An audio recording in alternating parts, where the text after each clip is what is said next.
very well. ಎಂಟನೇ ಸಾಮ್ಯ ತಿಳಿಯಬೇಕಾದ್ರೆ 7 ಸಾಮ್ಯಗಳು ಗೊತ್ತಿರಬೇಕು. So if you want to know the 8th parable of today's, you need to know all the 7 parables that is previously ನಂತರ taught. ಬನ್ನಿ ಮತ್ತಾಯನ ಸುವಾರ್ತೆ 13ನೇ ಅಧ್ಯಾಯಕ್ಕೆ ಬನ್ನಿ. And now you come to Matthew chapter 13. 51ನೇ ವಾಕ್ಯದಲ್ಲಿ ಏನು ಹೇಳ್ತಾನೆ ಯೇಸು ಗಮನಿಸಿ ನೋಡಿ. 51. What is Jesus telling here? ದಯವಿಟ್ಟು ನೋಡಿರಿ.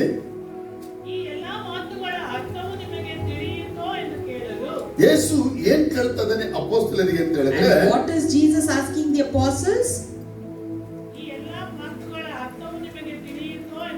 ಅಂದ್ರೆ ನಾನು ಈ 7 ಪ್ಯಾರಬಲ್ಸ್ ಹೇಳಿದ್ನಲ್ಲ, ಆ 7 ಪ್ಯಾರಬಲ್ಗಳ ಮಾತೆಲ್ಲ ನಿಮಗೆ ಅರ್ಥ ಆಯ್ತಾ ಅಂತ So he is asking, now I spoke to you about 7 parables, did you understand its meaning? ಅದಕ್ಕೆ ಅವರ ಉತ್ತರ ಏನಂತ ಹೇಳಿದರೆ, and they replied, yes. ಅವರು ಹೇಳ್ತಾರೆ ನಮಗೆ ಗೊತ್ತಾಯ್ತು. They said, yes, we understood. 7 ಪ್ಯಾರಬಲ್ಸ್ಗಳು ಯೇಸು ಅವರಿಗೆ ಹೇಳಿದ್ದು ಕೇಳ್ತಾ ಇದ್ದಾರೆ, ನಿಮಗೆ ಇದು ಅರ್ಥ ಆಯ್ತಾ? So 7 parables that Jesus is telling, did you understand what you heard it? ಯಾಕಂದ್ರೆ ಶಿಷ್ಯರು 10ನೇ ವಾಕ್ಯದಲ್ಲಿ 13:10ರಲ್ಲಿ, because in 13:10 the disciples ಯೇಸುವಿನ ಕೂಡ ಅವರು ಮಾತಾಡುವಾಗ ಹೇಳ್ತಾರೆ, and they asked Jesus, ಯಾಕೆ ನೀನು ಸಾಮ್ಯ ರೂಪವಾಗಿ ಮಾತಾಡ್ತೀಯಾ? why do you speak to people in parables? ಅದಕ್ಕೆ ಯೇಸು ಹೇಳಿದ, and Jesus replied, ಸಾಮ್ಯದ ಮುಖಾಂತರ ಯಾಕೆ ಮಾತಾಡ್ತೀನಿ ಅಂದ್ರೆ, why I speak through parable is, ಅದು ಪರಲೋಕ ರಾಜ್ಯದ ಗುಟ್ಟುಗಳು ಅಂತ ಹೇಳ್ತಾರೆ. these are the secrets of the kingdom of heaven. ಈ ಗುಟ್ಟು ನಿಮಗೆ ಮಾತ್ರ ಗೊತ್ತಾಗುತ್ತೆ ವಿನಾ ಬೇರೆ ಯಾರಿಗೂ ಗೊತ್ತಾಗಲ್ಲ ಅಂತ ಹೇಳ್ತಾರೆ. These secrets will be revealed only to you and others cannot know it. ಈ ಗುಟ್ಟು ಅನೇಕರಿಗೆ ಗೊತ್ತಾಗಲ್ಲ. Many people will not know the secret. ಈ ಗುಟ್ಟು ಯಾರಿಗೆ ಗೊತ್ತಾಗುತ್ತೆ ಅಂತ ಹೇಳಿದ್ರೆ, who can know the secret? ನನ್ನ ಶಿಷ್ಯರಾಗಿರುವ ನಿಮಗೆ ಮಾತ್ರ ಗೊತ್ತು. only you who are my disciples will know. ನನ್ನ ಶಿಷ್ಯರಾಗದೇ ಇರುವವರಿಗೆ ಈ ರಾಜ್ಯದ ಗುಟ್ಟುಗಳು ಗೊತ್ತಾಗಲ್ಲ. and those who are not my disciple cannot know these secrets of this kingdom. ಅದನ್ನು ಈಗ ಇವರು ಯೇಸು ಈಗ ಕೇಳ್ತಾರೆ ಅವರನ್ನ, and now Jesus is asking, 7 parables ನಾ ಹೇಳಿದ್ನಲ್ಲ, ಇದನ್ನು ನಿಮ್ಗೆ ಅರ್ಥ ಆಯ್ತಾ? now I spoke to you about 7 parables, did you understand that? ಈಗ ನಾನು ಅದನ್ನೇ ಕೇಳ್ತಾ ಇದ್ದೀನಿ ನಿಮಗೆ, now I am asking you, 7 parables ನಿಮ್ಗೆ ಅರ್ಥ ಆಯ್ತಾ? did you understand all the 7 parables?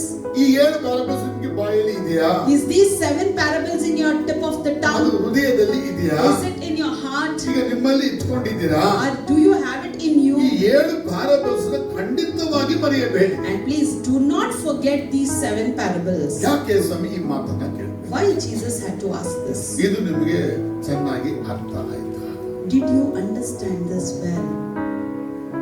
ಯಾಕಂದ್ರೆ ಈ ಸಾಮ್ಯಗಳು ಪರಲೋಕ ರಾಜ್ಯದ ರಹಸ್ಯ. because these parables are the secret of the kingdom of God. ನೀವು ಓದಿರ್ತೀರಾ ಸತ್ಯವೇದದಲ್ಲಿ ಪರಲೋಕ ರಾಜ್ಯದ ಓದಿರ್ತೀರಾ. you might have read in the scripture about the kingdom of heaven. ಪರಲೋಕ ರಾಜ್ಯದ ತಲೆಗೆ ತಗೊಂಡಿರಲಿಲ್ಲ ನೀವು. but we don't take that seriously. Story ಓದಿರ್ತೀರಾ. we'll read the story. ಸ್ಟೋರಿಯನ್ನು ತಲೆಗೆ ತಗೊಳ್ಳೋಕೆ even that story will not go in depth. ಅಯ್ಯ ಅದು ಯಾಕೆ ನಮಗೆ ಬೇಕು? why do we need that? ಯೇಸು ನಮಗೆ ಪರಲೋಕ ಹೋಗ್ತಾರೆ. we believe Jesus will go to heaven. ಇದರಿಂದಲೇ ಕ್ರೈಸ್ತರುಗಳು ನಾನಾ ರೀತಿಯಲ್ಲಿ ಅವಸ್ಥೆಗಳಿಗೆ ಕಾರಣ. and this is the reason why Christians are facing different situations in life. ಯಾಕಂದ್ರೆ ಅವರಿಗೆ ಸಾಮ್ಯದ ಒಂದು ಆ ಮರ್ಮಗಳು ರಹಸ್ಯಗಳು ದೇವರು ಹೇಳಿದ್ರು ಕೂಡ ಅವ್ರಿಗೆ ಗೊತ್ತಿಲ್ಲ. even though God has said the secret of the parable, they are unable to understand it. ಅದನ್ನೇ ಯೇಸು ಇಲ್ಲಿ ಕೇಳ್ತಾರೆ, ನಾನು ಪರಲೋಕ ರಾಜ್ಯದ ರಹಸ್ಯ ಹೇಳಿದಲ್ಲ, ಇದು ನಿಮಗೆ ಅರ್ಥ ಆಯ್ತಾ? and that is what Jesus is telling. I told you the secret about the kingdom of heaven. did you understand that? ಇದು ಯಾರಿಗೆ ಅರ್ಥ ಆಗುತ್ತೆ ಹಾಗಾದ್ರೆ? who will understand this? ಯಾರು ಯೇಸುವಿನ ಜೊತೆ ಇರ್ತಾರೆ ಅವ್ರಿಗೆ ಅರ್ಥ. one who is with Jesus, he will understand. ಯಾರು ಯೇಸುವಿಗೆ ಅತಿ ಹತ್ರ ಆಗ್ತಾರೆ ಅವ್ರಿಗೆ ಅರ್ಥ ಆಗುತ್ತೆ. one who will be very close to Jesus, that person will ಯಾರು understand. ಯೇಸುವಿನ ಜೊತೆ ಹೋಗಲ್ವೋ ಅವರಿಗೆ ಇದು ಅರ್ಥ ಆಗಲ್ಲ. and one who doesn't go with Jesus, that person will not understand it. ಎಲ್ಲರಿಗೂ ಒಂದು ಬೇರೆ ರೀತಿಯಾದ ಯೋಚನೆ ಇದೆ. everyone are in different thought. ಯೇಸು ಸ್ವಾಮಿ ಶಿಲುಬೆಯಲ್ಲಿ ಬಂದು ಜೀವ ಕೊಟ್ಟು ರಕ್ತ ಸುರಿಸಿದ ಮೇಲೆ, once Jesus gave his life in the cross and shed his blood, ಅವರ ಹೆಸರು ಹೇಳ್ಕೊಂಡ್ರೆ ಸಾಕು, ನಾವು ಹಂಗೆ ಪರಲೋಕಕ್ಕೆ. if you just tell his name, it is enough. We all will go off to heaven. ಬಹುಪಾಲು ಕ್ರೈಸ್ತರುಗಳು ಈ ನಂಬಿಕೆಯಲ್ಲಿ ಇರ್ತಾರೆ. majority Christians still have the same faith.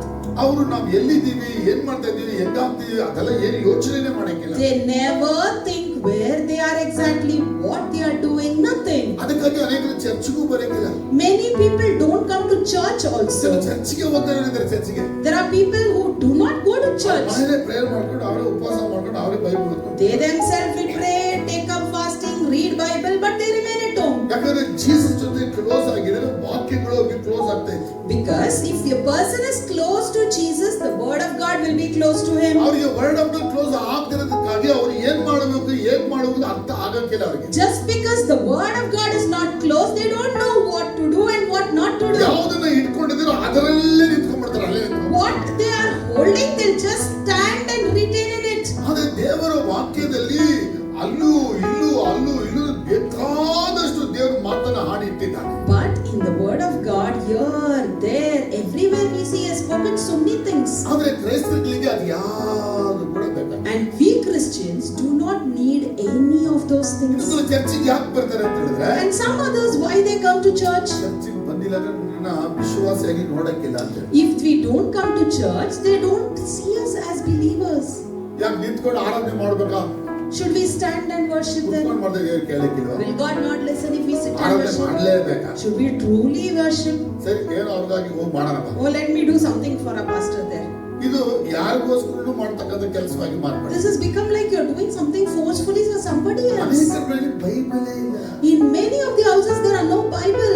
Bible ಇಟ್ಟಿಲ್ಲ ಅವರು. There is no Bible in their house. Hindu ನಾವು Muslim ಅಂತ ಗೊತ್ತಿಲ್ಲ, ಅಲ್ಲಿ ಕ್ರಿಶ್ಚಿಯನ್ ಅಂತ ಅಲ್ಲ ಅವರು. But they are Hindu or Muslim, I don't know, but they are not exactly Christians. At least ಮನೆಗೆ ಒಂದು ಬೈಬಲ್ ಕೂಡ ಇಟ್ಟಿಲ್ಲ. At least one Bible to a house, not even that. ಯಾಕಂದ್ರೆ ಯೇಸು ನಂಬಿದ್ದೀವಿ ಪರಲೋಕ. And they say, I believe in Jesus, I'll go to heaven. ಇನ್ನು ಕೆಲವರು Bible ಇಟ್ಟವರೆ. And some others, they have ಎಲ್ಲರೂ Bible. ಒಂದೊಂದು ಬೈಬಲ್ ಇಟ್ಟಿದ್ದಾರೆ. Everyone has one Bible. ಅಲ್ಮರ ಒಳಗೆ ಹಾಕಿ ಲಾಕ್ ಬಿಡುವ. But it is locked very carefully and preserved in the ಯಾರಾದ್ರೂ Bible. ಸೇವಕರು ಬಂದ್ರೆ ಮಾತ್ರ ತೆಗೆದು ಹೊಸದಾಗಿ ತಂದು ಇಲ್ಲಿ ಕೊಡ್ತಾರೆ. If any man of God come, they'll remove it and they'll start reading it new. ಅವರಿಗೆ ಕೊರಿಂಥ ತೆಗೆದುಬಿಡ್ತಾರೆ ಅವರು. And Corinthians, you say they'll open. ತೀತ ಪತ್ರಿಕೆಯನ್ನು ಹುಡುಕಾಡ್ತಾರೆ. And if you tell about Titus, they'll search. ಯೂದ ಪತ್ರಿಕೆಯನ್ನು You ಹುಡುಕಾಡ್ತಾರೆ. say about Jude, they'll search. Malachi ಅಂದ್ರೆ ಅಮ್ಮಂದು If you say about Malachi, they'll say, what, is there anything like that? ಯಾಕಂದ್ರೆ Bible ತೆಗೆದೋಣೆ ಇಲ್ಲ. Because they have not opened the Bible and ಬೈಬಲೇ seen. ಗೊತ್ತಿಲ್ಲ ಅವರಿಗೆ. They do not know the Bible. ಮೋಶೆ ಗೀಶೆ ಅಂದ್ರೆ ಸ್ವಲ್ಪ ಅರ್ಥ ಆಗ್ತದೆ ಅವರಿಗೆ. Moses, you say, they'll understand little. ಏನಾದ್ರು ಎಲಿಯಾ ಅಂದ್ರೆ Elia If you speak about Elijah, they'll say, who is Elijah? ಯಾಕಂದ್ರೆ ಅವ್ರು ಏನು ಕೇಳಿಸ್ಕೊಳ್ಳಿ. Because they don't listen to anything. ಅವ್ರ ಚರ್ಚ್ ಸುಮ್ಮನೆ ಕುತ್ಕೊಂಡು They'll just go to church, sit simply, ಒಳ್ಳೆ ನಿದ್ರೆಗೆ and deeply sleep in the church. And lastly, they greet everyone saying praise the Lord, and they go. 6 ದಿನಗಳು ಜೀಸಸ್ಗೆ rest ಕೊಡ್ತಾರೆ. And the other 6 days, they'll give rest for Jesus. Jesus ಮಾತಾಡಬೇಡ ಅಂತ ಅವರಿಗೆ ban ಮಾಡ್ತಾರೆ. And they'll say, Jesus, don't talk to me, they'll ban that. Jesus ಅವರು 6 ದಿನ ಸಂಬಂಧ ಇಡಕ್ಕೆ. The other 6 days, they'll not have any relationship with Jesus. ಯಾಕೆ ಅವರಿಗೆ ತೊಂದರೆ ಕೊಡಬೇಕು? ಎಲ್ಲಾರು ತೊಂದರೆ ಕೊಟ್ಟು ನಾವು ಕೊಡಬಾರ್ದು. ಅವ್ರು ಹೆಂಗ ಫ್ರೀ ಆಗಿರ್ಲಿ ಅಂತ. Everyone are troubling him. Why should I trouble? Let him be freely with this. ಇವರು ಫ್ರೀ ಆಗಿ ಹೆಂಗ್ ಬೇಕೋ ಹಂಗ್ ಹೋಗ್ತಾರೆ. And they will freely go as they want. ಇವರೆಲ್ಲ ಚರ್ಚಲ್ಲೇ ಇರ್ತಾರೆ. They all will be in church. ಈಗ ಯಾರು ವಿಶ್ವಾಸಿ ಇಲ್ಲ. Now, who is the believer and who is non-believer? Baptism ಆಗಿದ್ರೆ ಆಯ್ತು. If you ask, are you baptized? They say yes. ಹೆಂಗ್ ತಗೊಂಡೆ ಅಂತ ಹೇಳಿದ್ರೆ ಅದು ಅವ್ರು ಹೇಳಿದ್ರು ತಗೊಂಡೆ ಅಂತ ಹೇಳಿದ್ರು. How did you take? If yes, that person told me to take it. ತಗೊಂಡು ಅನುಭವಗಳು ಇರುತ್ತೆ. They will not have any experience of taking baptism. ಪವಿತ್ರಾತ್ಮನ ಭಾಷೆ ಪಡೆದಿದ್ದೆ ಅಂತ ಹೇಳಿದ್ರೆ, If you ask, do you have the gift of tongues? Practice ಮಾಡ್ತಿದ್ದೆ ಅಂತ. They say, I'm still practicing it. ಯಾರೋ ಒಬ್ರು ಹೇಳಿದ್ರು ಪವಿತ್ರಾತ್ಮನ ಭಾಷೆನ ಪ್ರಾಕ್ಟೀಸ್ ಮಾಡ್ತಿದ್ದೆ. The Holy Spirit language, I'm practicing it. ಎಲ್ಲ ಬೈದಲ್ಲಿ ಪ್ರಾಕ್ಟೀಸ್ ಮಾಡ್ತಿದ್ದೆ. They are practicing it. ನೀನು ಪವಿತ್ರಾತ್ಮನ ಭಾಷೆ ಪ್ರಾಕ್ಟೀಸ್ ಮಾಡೋಣ. Should someone practice that? ಎಲ್ಲಿದೆ ಪ್ರಾಕ್ಟೀಸ್ ಮಾಡೋದು? Where is it in the Bible to practice? ಚರ್ಚಿಗೆ ಹೋಗೋರು ಅವನನ್ನು ಹೇಳಿದ್ರು. That to a believer who goes to church, he is telling this. I'm practicing He how said, to speak in tongues. he said, I'm practicing how to speak in tongues. ಆ ರೀತಿ ಎಲ್ಲ ಇಲ್ಲ. There is nothing like that. ಪವಿತ್ರಾತ್ಮನ ಭಾಷೆ ದೇವರು ನಮಗೆ ಕೊಡಬೇಕು. The language of the Holy Spirit, God should give us. ದೇವರು ಕೊಟ್ಟಿಲ್ಲ ಅಂದ್ರೆ ನೀವು ಮತ್ತವರು ಮಾತಾಡೋದನ್ನ ನೋಡ್ಬಿಟ್ಟು ಕಾಪಿ ಮಾಡಬೇಡಿ. If God is not giving you that, do not copy by looking at what others are speaking. ಯಾರು ಮಾತಾಡ್ತಾ ಇದ್ರೆ ಅವ್ರ ಭಾಗದ ಒಂದೊಂದು ಪದ ಹಾಕೊಂಡು ಅದನ್ನ ನೀವು ಸ್ಟಾರ್ಟ್ ಮಾಡಬೇಡಿ. If somebody is talking, don't grab words from them and don't speak like that. ಯಾಕಂದ್ರೆ ಕ್ಯಾಥಲಿಕ್ ಅಲ್ಲಿ ಪೋಟ ಅಂತ ಒಂದಿದೆ. Because in Catholic there is a pota, that ಕೇರಳದಲ್ಲಿ is in Kerala. ಅಲ್ಲಿ ಅವರು ಅನ್ಯ ಭಾಷೆನ ಪೇಪರ್ ಅಲ್ಲಿ ಬರೆದು ಬಿಟ್ಟಿದ್ದಾರೆ. There they have written that tongues in the paper ಇವರೆಲ್ಲ ಬ್ಯಾಟ್ ಮಾಡ್ತಾ ಇರ್ತಿರ್ತಾರಲ್ಲ. And others will by heart that. ನಾನು ಒಂದ್ಸತಿ ಇವ್ರಿಗೆ ಅನ್ಯ ಭಾಷೆ ಹೆಂಗ್ ಬಂತು ಅಂತ ನನಗೆ ಅರ್ಥನೇ ಆಗಲಿಲ್ಲ. One day I couldn't understand how they got this gift of tongues. ನಮ್ಮ ಕ್ರಿಸ್ಟೋಫರ್ ಹೇಳಿದ್ರಿಗೆ. Then brother Christopher said, Amar Raja ಗೊತ್ತಿಲ್ಲ. I don't remember brother, it is Prakash. அவர் அந்நிய பாஷையில் பேசுறாரு. நீங்க சொல்லிட்டா அந்நிய பாஷையில் பேசுறாரு. And he speaks in tongues. அவர் Catholic. He is a Catholic. நம்ம அந்நிய பாஷை பேசினா அவர் அந்நிய பாஷை பேசுவார். If we speak in tongues, he will also speak in tongues. Doubt எப்படி அந்நிய பாஷை அவர் வந்துச்சு. And our brother had a doubt how he got that அவருக்கு தேவர் gift ಕೊಟ್ಟಿದ್ದು pastor. And he said, God gave me that gift, pastor. கேத்தலிக்ல gift வராது. In Catholic there is no gift. பேப்பர்ல எழுதிருப்பாங்க. They have written in the paper. அந்த பேப்பர்ல படிச்சு அப்படியே byte பண்ணிட்டாங்க. They will read by heart and they will say that in tongues. 99% ஜனங்க வந்து அந்நிய பாஷையை காப்பிரைட் பண்ணிக்கிறது. And all these Catholic people, they have done this copyright of tongues. அது வந்து உண்மையான பாஷை. That's not the true அந்நிய tongues. பாஷை நிஜானது, அந்நிய பாஷை ಸುಳ್ಳು ಕೂಡ ಇದೆ. Yes, there are true tongues and there is false tongues also. ಅನ್ಯ ಭಾಷೆ ದೇವರು ಕೊಡಬೇಕು ಅಂದ್ರೆ ನಾವು ಪ್ರಾಕ್ಟೀಸ್ ಮಾಡಕ್ಕಾಗಲ್ಲ. It should be given by God and we cannot practice. We should ಅನ್ಯ not. ಭಾಷೆ ಇಲ್ಲದೆ ಏನು ಪ್ರಾಬ್ಲಮ್ ಇಲ್ಲ, ಇದ್ರೆ ತುಂಬಾ ಒಳ್ಳೆಯದು. If you don't have that gift of tongues, there is no problem. But if you have it, it's not ಈ ಅನ್ಯ good. ಭಾಷೆ ವರ ಬಂದಿದ್ದಕ್ಕಾಗಿ ನಾನು ಕೆಲವೊಂದು ವಿಷಯಗಳನ್ನ ನಿಮ್ಮ ಬಗ್ಗೆ ತಿಳ್ಕೊಂಡು ಅದಕ್ಕೆ ಉತ್ತರ ಕೊಡೋಕೆ ಆಗ್ತದೆ. Because I received this gift of tongues, I can know some things about you and I can answer you. ಅನ್ಯ ಭಾಷೆಯಲ್ಲಿ ಮಾತಾಡುವಾಗ ದೇವರು ಯಾರ ಬಗ್ಗೆ ಆದ್ರೂ ಪ್ರಕಟಣೆ ಕೊಡ್ತಾನೆ, ಆ ಮಾತು ಮಾತಾಡ್ತಾನೆ, ಅದಕ್ಕೆ ಅರ್ಥನೂ ಅಲ್ಲೇ ಬರ್ತಾ ಇದೆ. And when I speak in tongues, God gives revelation about some people. As I speak, God gives the interpretation and its meaning. So ಇಲ್ಲಿ ಸಭೆಗಳ ಹೊಳಕ್ಕೆ ಇಂತ ಗೊಂದಲಗಳು ಜಾಸ್ತಿ ಆಗಿದೆ. So in the churches, such confusions have arose. ಕೆಲವು worship ಮಾತ್ರ ಬಂದು worship ಅಲ್ಲಿ ಚೆನ್ನಾಗಿ ಬಾರಿಸ್ಬಿಟ್ಟು ಆಮೇಲೆ ಎಲ್ಲಿಗಾದ್ರೂ ಹೊಂಟೋಗ್ಬಿಡ್ತಾರೆ ಹಂಗೆ. Some people, they'll come, they'll involve themselves very nicely in worship and afterwards they'll go off. ನಾನು ಏನಕ್ಕೆ ಕೇಳ್ತೀನಿ ಹೇಳಿ? Why I'll tell all worship this? ಬಂದಿದ್ಯಾ ಅಂತ ಕೇಳ್ತೀನಿ. Why should I tell you all to come to worship? ಬಂದಿದ್ದೀಯಪ್ಪ ಅಂತ ಹೇಳ್ತಿದ್ದಾರೆ. And they say, I came.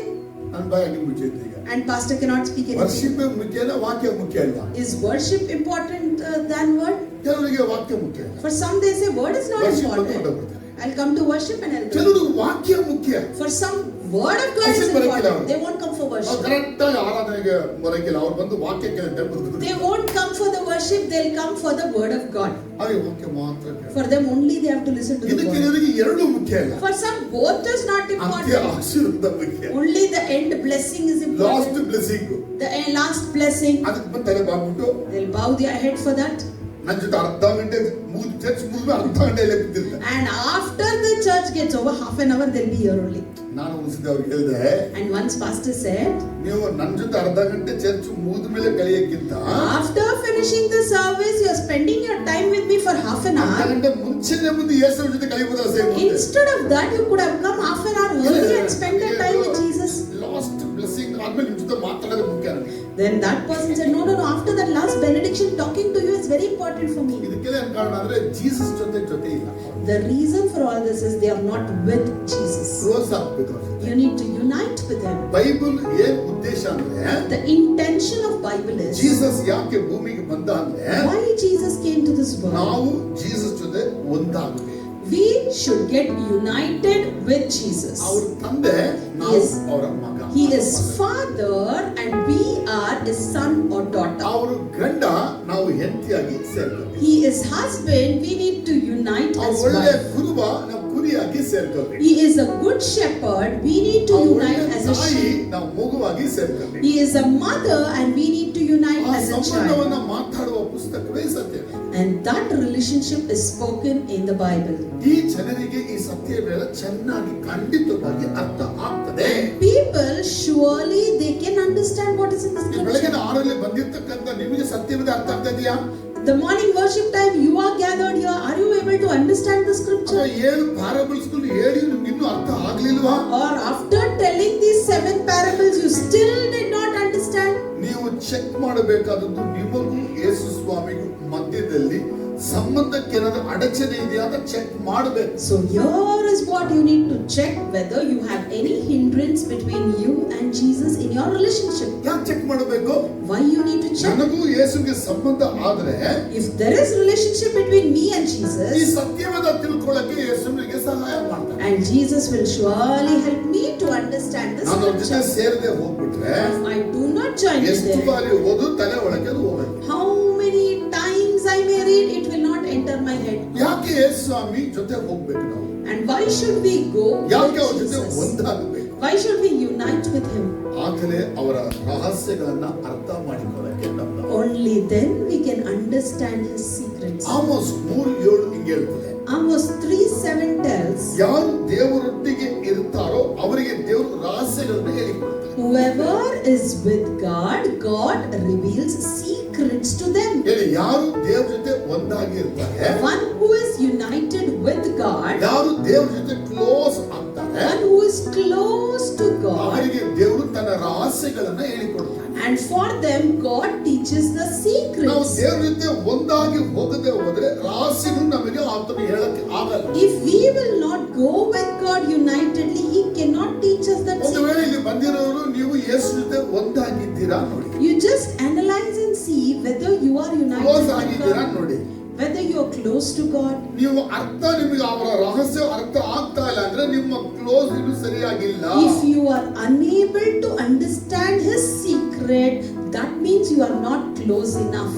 ಅದರಿಂದ ಕ್ಲೋಸ್ ಆಗಕ್ಕೆ ಏನ್ ಮಾಡಬೇಕು ಅದನ್ನ ನೀವು ಮಾಡೋಕೆ ಒಂದು ಪ್ರಯತ್ನ ಮಾಡಿ. So to become close, what you have to do, you need to try and put some effort for that. ಇನ್ನು ಹೇಳ್ಬೇಕು ತುಂಬಾ ವಿಷಯ ಇದೆ. There are still so many things for me to say. ಅದ್ಭುತ ವಿಷಯ ಇದೆ ಯೇಸು. Very beautiful things.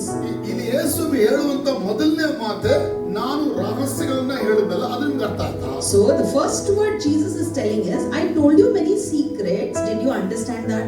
ಅದು ಅರ್ಥ ಆಯ್ತು ಅನ್ನೋದಾದ್ರೆ And if he says, yes, I ಅವ್ರ understood, ಜೊತೆ means ಒಂದಾಗಿದ್ದೀವಿ. there is any hindrance between you and Jesus, surely you Yesu cannot Swami understand the ಇಷ್ಟ Bible. ಏನಾಗಾದ್ರೆ So what does Jesus ಅವ್ರು wish? ನಂಬುವ ಒಂದೊಂದು ಮಗನು ಮಗಳು ಕೂಡ ಅವ್ರ ಜೊತೆ ಇರಬೇಕು. Each and every son and daughter who believes in him should be with him. ಅವರಿಗೆ ಯೇಸುವಿನ ರಹಸ್ಯಗಳು ಅರ್ಥ ಆಗಬೇಕು, ಅದು ಅವ್ರು ಇಷ್ಟಪಡ್ತಾರೆ. And he wishes that we who are listening to his secret should understand those ಆದರೆ secrets. ಬಹುಪಾಲು ಕ್ರೈಸ್ತರುಗಳು ಯೇಸುವಿನ ಜೊತೆ ಬರದ ನಿಮಿತ್ತವಾಗಿ ಅವರ ರಹಸ್ಯಗಳನ್ನ ಅರ್ಥ ಮಾಡ್ಕೊಳ್ಳೋಕೆ ಆಗದೆ But majority Christians, just because they are not walking with Christ, they are unable to understand the secrets of him. ಈಗ ನನಗೂ ನಿಮಗೂ ಯೇಸುವಿನ ಆ ದೇವರ ರಹಸ್ಯಗಳು ಅರ್ಥ ಆಯ್ತು ಅನ್ನೋದಾದರೆ, For example, me and you, if we are able to understand the secret of the kingdom of heaven, ನನಗೂ ಯೇಸು ಸ್ವಾಮಿಗೂ ಹತ್ತಿರದ ಸಂಬಂಧ ಇದ್ದೀನಿ. that clearly states I have a very close relationship with ಯಾವ ರೀತಿ Jesus. ಬೋವಾಸನು ರೂತಳನ್ನು ಮದುವೆಯಾಗುವುದಕ್ಕೆ ಹತ್ತಿರದ ಸಂಬಂಧಿ ಆಗಿದ್ದ, How Boaz was a close relative to get married to Ruth. ಹಾಗೆ ಯೇಸು ಕ್ರಿಸ್ತನು ನಾನು ಒಂದಾಗ್ಲಿಕ್ಕೆ ಯೇಸು ನನಗೆ ಹತ್ತಿರದ ಸಂಬಂಧಿ ಅಂತ ಹೇಳಕ್ಕೆ ಆಗುತ್ತಾ? Similarly, Jesus Christ and me to get united, can we say that he is a close relative then? ಹಾಗಾದ್ರೆ ಅಂತ ವಿಷಯಗಳು ಯಾವುದನ್ನ ದಯವಿಟ್ಟು ಗುರುತಿಸ್ಬೇಕು ನೀವು. So you need to identify which are those things. ನೀವು ಅದನ್ನ ಗುರುತಿಸದೆ ಹೋಗ್ಬಿಟ್ರೆ, If you are not identifying ನೀವು it, ಗುರುತಿಸಿಲ್ಲ ಅಂತ ಹೇಳಿದ್ರೆ, if you did not identify, ಇನ್ನು ಮುಂದೆ ಕೂಡ ಎಷ್ಟೇ ಬೈಬಲ್ ಓದಿದ್ರು ನಿಮ್ಗೆ ಅರ್ಥ ಆಗೋದೆ. in future you may read Bible but you will not understand it. ಯಾಕಂದ್ರೆ ಇಸ್ರಾಯೇಲ್ಗಳು ಹೆಂಗಿದ್ರು ಅಂತ ಹೇಳಿದ್ರೆ, Because the Israelites were, ಅವರಿಗೆ ಧರ್ಮಶಾಸ್ತ್ರ ಕೊಡಲ್ಪಟ್ಟಿತ್ತು, the law was given to them, ಪ್ರವಾದಿಗಳ ಪುಸ್ತಕ ಕೊಡಲ್ಪಟ್ಟಿತ್ತು, the book of the prophets ಚರಿತ್ರೆ were ಪುಸ್ತಕ given, the ಕೊಡಲ್ಪಟ್ಟಿತ್ತು, book of history was ಮತ್ತು given, 39 ಪುಸ್ತಕ ಅವ್ರ ಕೈಲಿ ಕೊಡಲ್ಪಟ್ಟಿತ್ತು. 39 books were given to their hands. ನಮಗಾದ್ರೂ ವಾರಕ್ಕೆ ಒಂದಿನ ಅರ್ಧ ಗಂಟೆ ದೇವರ ವಾಕ್ಯ ಅಷ್ಟೇನೆ. For us, weekly once, only half an hour we meditate the word. ನಮ್ಮ ಸಭೆಯಲ್ಲಿ ಮಾತ್ರ 1.5 ಗಂಟೆ 2 ಗಂಟೆ ವಾಕ್ಯ. In our church, we have 1.5 hours or 2 hours. ಆದ್ರೆ ಭೂಮಿಯಲ್ಲಿ ಯಾವ ಚರ್ಚ್ಗೆ ಹೋದ್ರು 20 ನಿಮಿಷನೇ ವಾಕ್ಯ ಕೊಡೋದು. But all over the world, any church you go, they have only 20 minutes sermon. Breakfast ಕೂಡ ಕೊಡ್ಬೇಕು ಅವರಿಗೆ. Because they need breakfast time. Lunch ಕೊಡಂಗಿಲ್ಲ. Lunch should not be given. ಜನರು Even ಇಷ್ಟಪಡಂಗಿಲ್ಲ. people don't like that. ಅಷ್ಟಕ್ಕೂ ಲೈಕೇ ಇಲ್ಲ. And even pastor doesn't like ಒಂದ್ that. ಕಡೆ ಪ್ರಸಂಗ ಮಾಡ್ತಾರೆ, 1 ಗಂಟೆ ಟೈಮ್ ಆಯ್ತು ಪ್ರಸಂಗ. And one day pastor was preaching, it was already 1 hour. ಅಲ್ಲೊಂದು ದೊಡ್ಡ ಸೇವಕರು ಬಂದ್ಬಿಟ್ಟಿದ್ರು. A big preacher was seated there. ಪರಿಹಾಸವಾಗಿ ನಗಾಡ್ತಾ ಇದ್ರು. And he was laughing like mocking. ನಾನು ಏನಕ್ಕೆ ಪಾಸ್ಟಿಂಗ್ ನಗ್ತಾ ಇದ್ದೀರಾ ಅಂತ. I asked, why pastor you're laughing? ಹುಚ್ಚಾನ ನೀನು, ಏನ್ ನೀನು? And he said, are you mad or what? ಜನ ಯಾರು ಕೆಳಗೆ ರೆಡಿ ಇಲ್ಲದೆ ನೀ ಸುಮ್ಮನೆ ಮಾತಾಡ್ತಾ ಕೂತಿದ್ಯಲ್ಲ. People are not ready to listen to you and you are continuously talking. ನಮ್ಮ ಚರ್ಚೆಯಲ್ಲಿ 10 ರಿಂದ 15 ನಿಮಿಷಕ್ಕೆ message close. In our church, 10 to 15 minutes will finish the message. ಆದ್ರೆ ಇಲ್ಲಿ 1 ಗಂಟೆ ಯಾರಿಗೆ ಅರ್ಥ ಆಯ್ತಿಲ್ಲ. But here you spoke for 1 hour. Who understood it? ಅನೇಕ ಸೇವಕರಿಗೆ ಇಷ್ಟ ಇಲ್ಲ. Because many men of God doesn't like it. ಅನೇಕ ವಿಶ್ವಾಸಿಗಳು ಕೂಡ ಚರ್ಚಿಗೆ ಬರೋದವ್ರು ಏನಂದ್ರೆ ಸುಮ್ಮನೆ Many believers, they just come to church, that's it.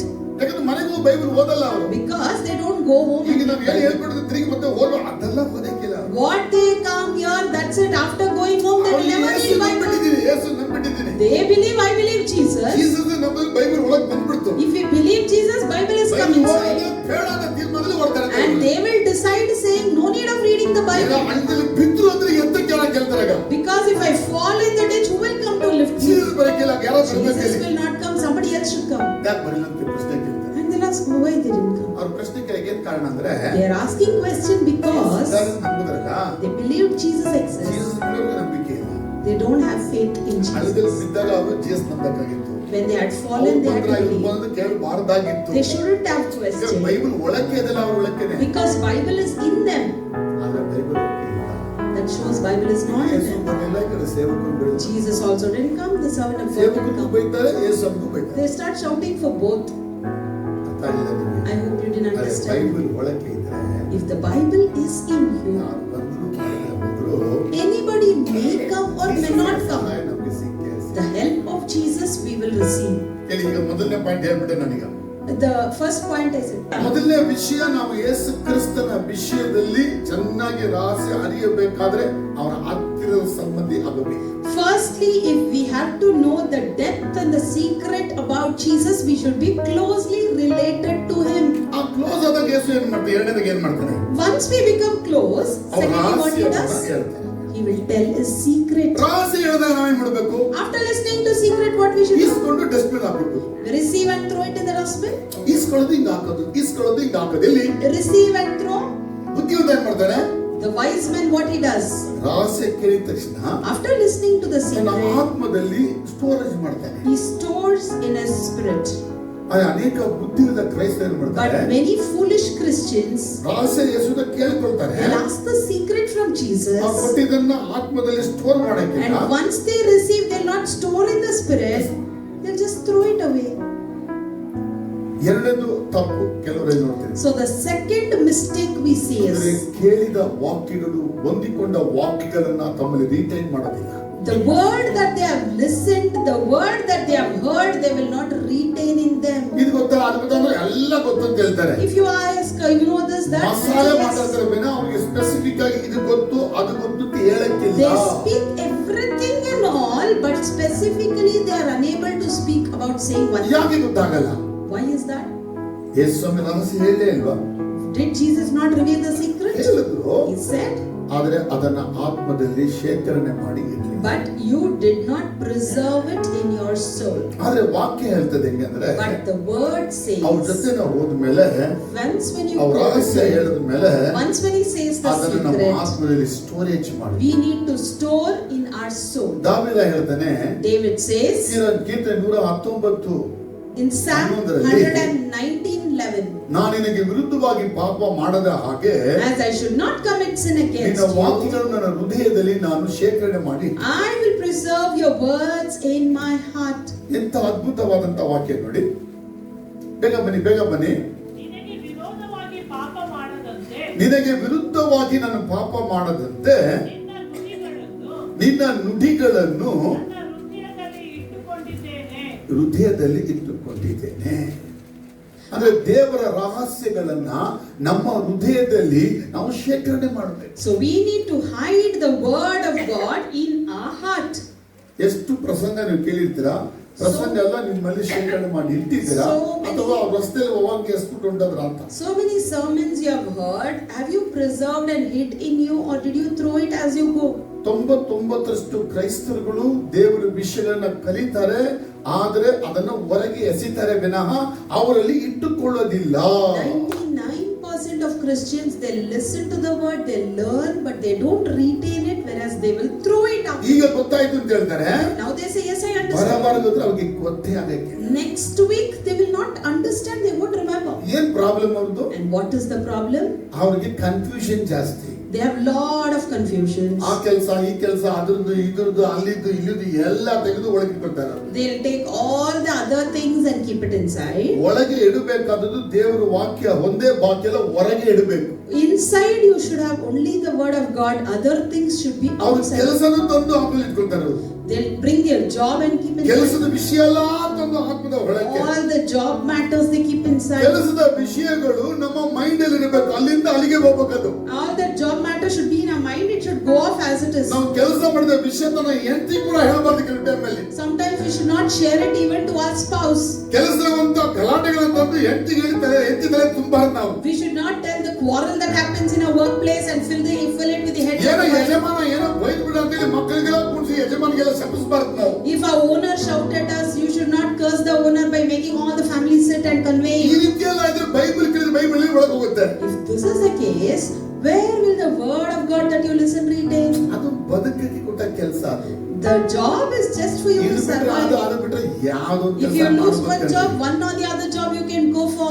ದುಡಿಯೋಣ ಅಲ್ಲೇ ಮುಗಿಯೋಣ ಅಲ್ಲೇ ಮುಗಿಸೋಣ. ದೇವರ ವಿಷಯಗಳು ಮಾತ್ರ ನಮ್ಮ ಹೃದಯದಲ್ಲಿ storage. Let's earn, let's finish it there, but only the word of God should be stored in us. ಇಲ್ಲಿ ವಿಶ್ವಾಸಿಗಳು ಕೆಲಸನ ಜಾಸ್ತಿ ತಂದು ಒಳಗೆ ಇಟ್ಕೊಳ್ತಾರೆ, ದೇವರ ತಗೊಂಡು ಹೊರಗೆ ಹಾಕ್ತಾರೆ. The believers, they bring their job and work inside. The godly matters they throw it out. ಯಾಕೆ ಆ ರೀತಿ?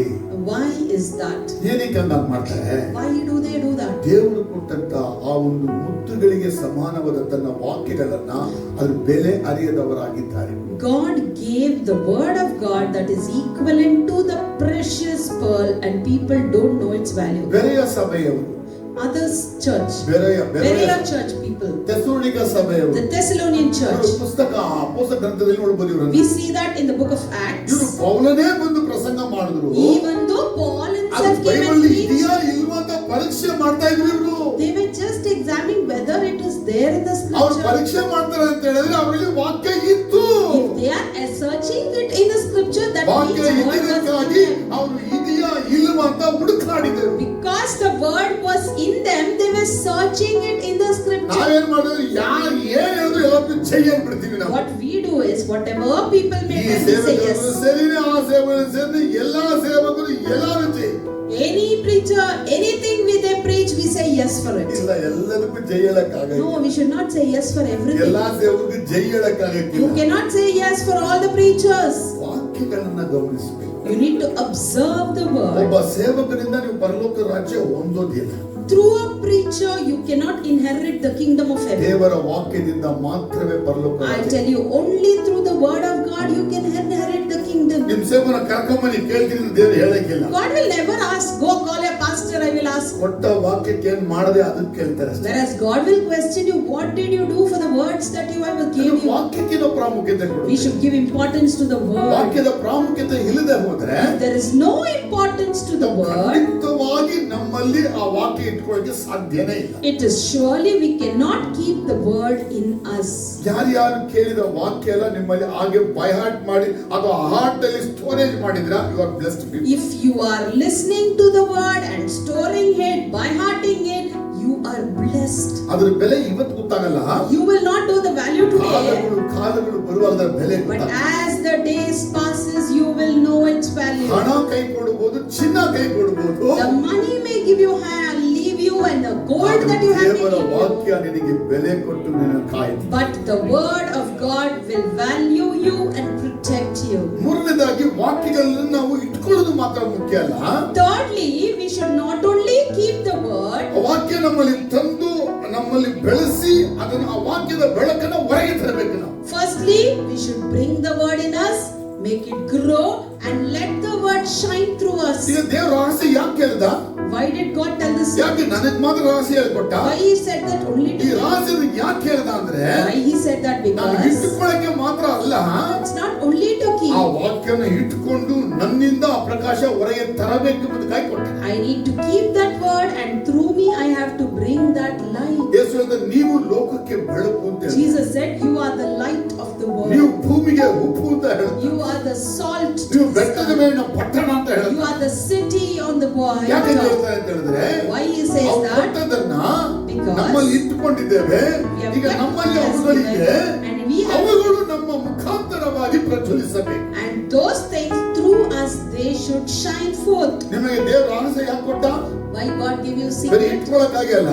Not just to keep. ಯಾಕೆ ಇಟ್ಕೊಳ್ಬೇಕು? Why we should keep? ಅದರ ಮುಖಾಂತರವಾಗಿ ಪ್ರಜ್ವಲಿಸಕ್ಕಾಗಿ. Because through that you should ನಿಮ್ಮ shine. ಬೆಳಕನ್ನ ಎಲ್ಲಾರ ಮುಂದೆ ಚೆಲ್ಲಕ್ಕಾಗಿ. You should shine and put ಅದರ forth your light ರಹಸ್ಯಗಳನ್ನ before others. ಜನಗಳಿಗೆ ನೀವು ಹೇಳ್ಕೊಡ್ಬೇಕು. You should share that secret to people. ಚೆನ್ನಾಗಿ ಅರ್ಥ ಮಾಡಿ. ನೀವು ಕೇಳಿದ ವಿಷಯಗಳು, The things that you hear, ಹೊಂದಿದ ರಹಸ್ಯಗಳು the secret that you ನಿಮ್ಮನ್ನ receive ಬೆಳೆಸಿಕೊಂಡು should grow you. ನಂತರ Later, ಮತ್ತೊಬ್ಬರ ಬೆಳೆಸಕ್ಕಾಗಿ ಅದನ್ನು you should ಉಪಯೋಗಿಸಬೇಕು. use it to raise others.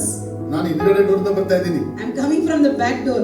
ನಿಮ್ಗೆ ಅರ್ಥ ಮಾಡ್ಸಕ್ಕಾಗಿ ಹಿಂದೆ ಡೋರ್ ಬರ್ತಾರೆ ಅಂತ. For you to understand, I'm coming from the back ಈಗ door. 3 ವಿಷಯ ಹೇಳೋದು ಅರ್ಥ ಆಯ್ತಾ ನಿಮಗೆ ಅಂತೇಳಿ? 3 things I shared. Did you understand? ಒಂದು ಹೇಳಿದೆ, ನೀವು ಯೇಸುವಿನ ಕ್ಲೋಸ್ ಆದ್ರೆ ನಿಮಗೆ ರಹಸ್ಯ ಹೇಳ್ತಾನೆ. Firstly, when you are close to Jesus, he will tell you the secret. ಎರಡನೇದಾಗಿ ಕ್ಲೋಸ್ ಆದ್ಮೇಲೆ ಆ ರಹಸ್ಯಗಳು ನೀವು ತಂದು ಕೊಟ್ಟಾಗ ಅದರ ಒಳಗೆ ಇಟ್ಕೋಬೇಕು ಅಂತ ಹೇಳಿ. Secondly, when you are very close, he'll give you the secret and you have to keep it in you. ಈಗ ಒಳಗೆ ಇಟ್ಕೊಂಡಿದ್ದನ್ನ ನಿಮಗೆ ಉಪಯೋಗಿಸಿಕೊಂಡು ನಾನಾ ಜನಗಳ ಉಪಯೋಗಕ್ಕಾಗಿ ಇದನ್ನ ಉಪಯೋಗಿಸಬೇಕು. And thirdly, whatever you have kept for you in you, you should use it for others also. ಇದು ಏನು ಹೇಳುತ್ತೆ ಅಂತ 3 ವಿಷಯ ಮಾಡಿದ್ರೆ, These 3 things, what is it telling? ಯೇಸು ಏನ್ ತಾನೇ ಹೇಳಕ್ಕೆ ಬರ್ತಾರೆ? What is Jesus telling us? ಈಗ ನಾವು ಓದ್ತೀನಿ ನೋಡಿ, 13ನೇ ಅಧ್ಯಾಯದಲ್ಲಿ ಮತ್ತೊಂದು ಸುವಾರ್ತೆ In Matthew 13, 52 ಓದ್ತೀನಿ ಈಗ ನೋಡಿ. verse 52. ಅದಕ್ಕೆ ಆಗಲೇ ಓದಿರೋದು, ಇವಾಗ ಓದ್ತೀನಿ. Now I read. ಏನ್ ನೋಡಿ?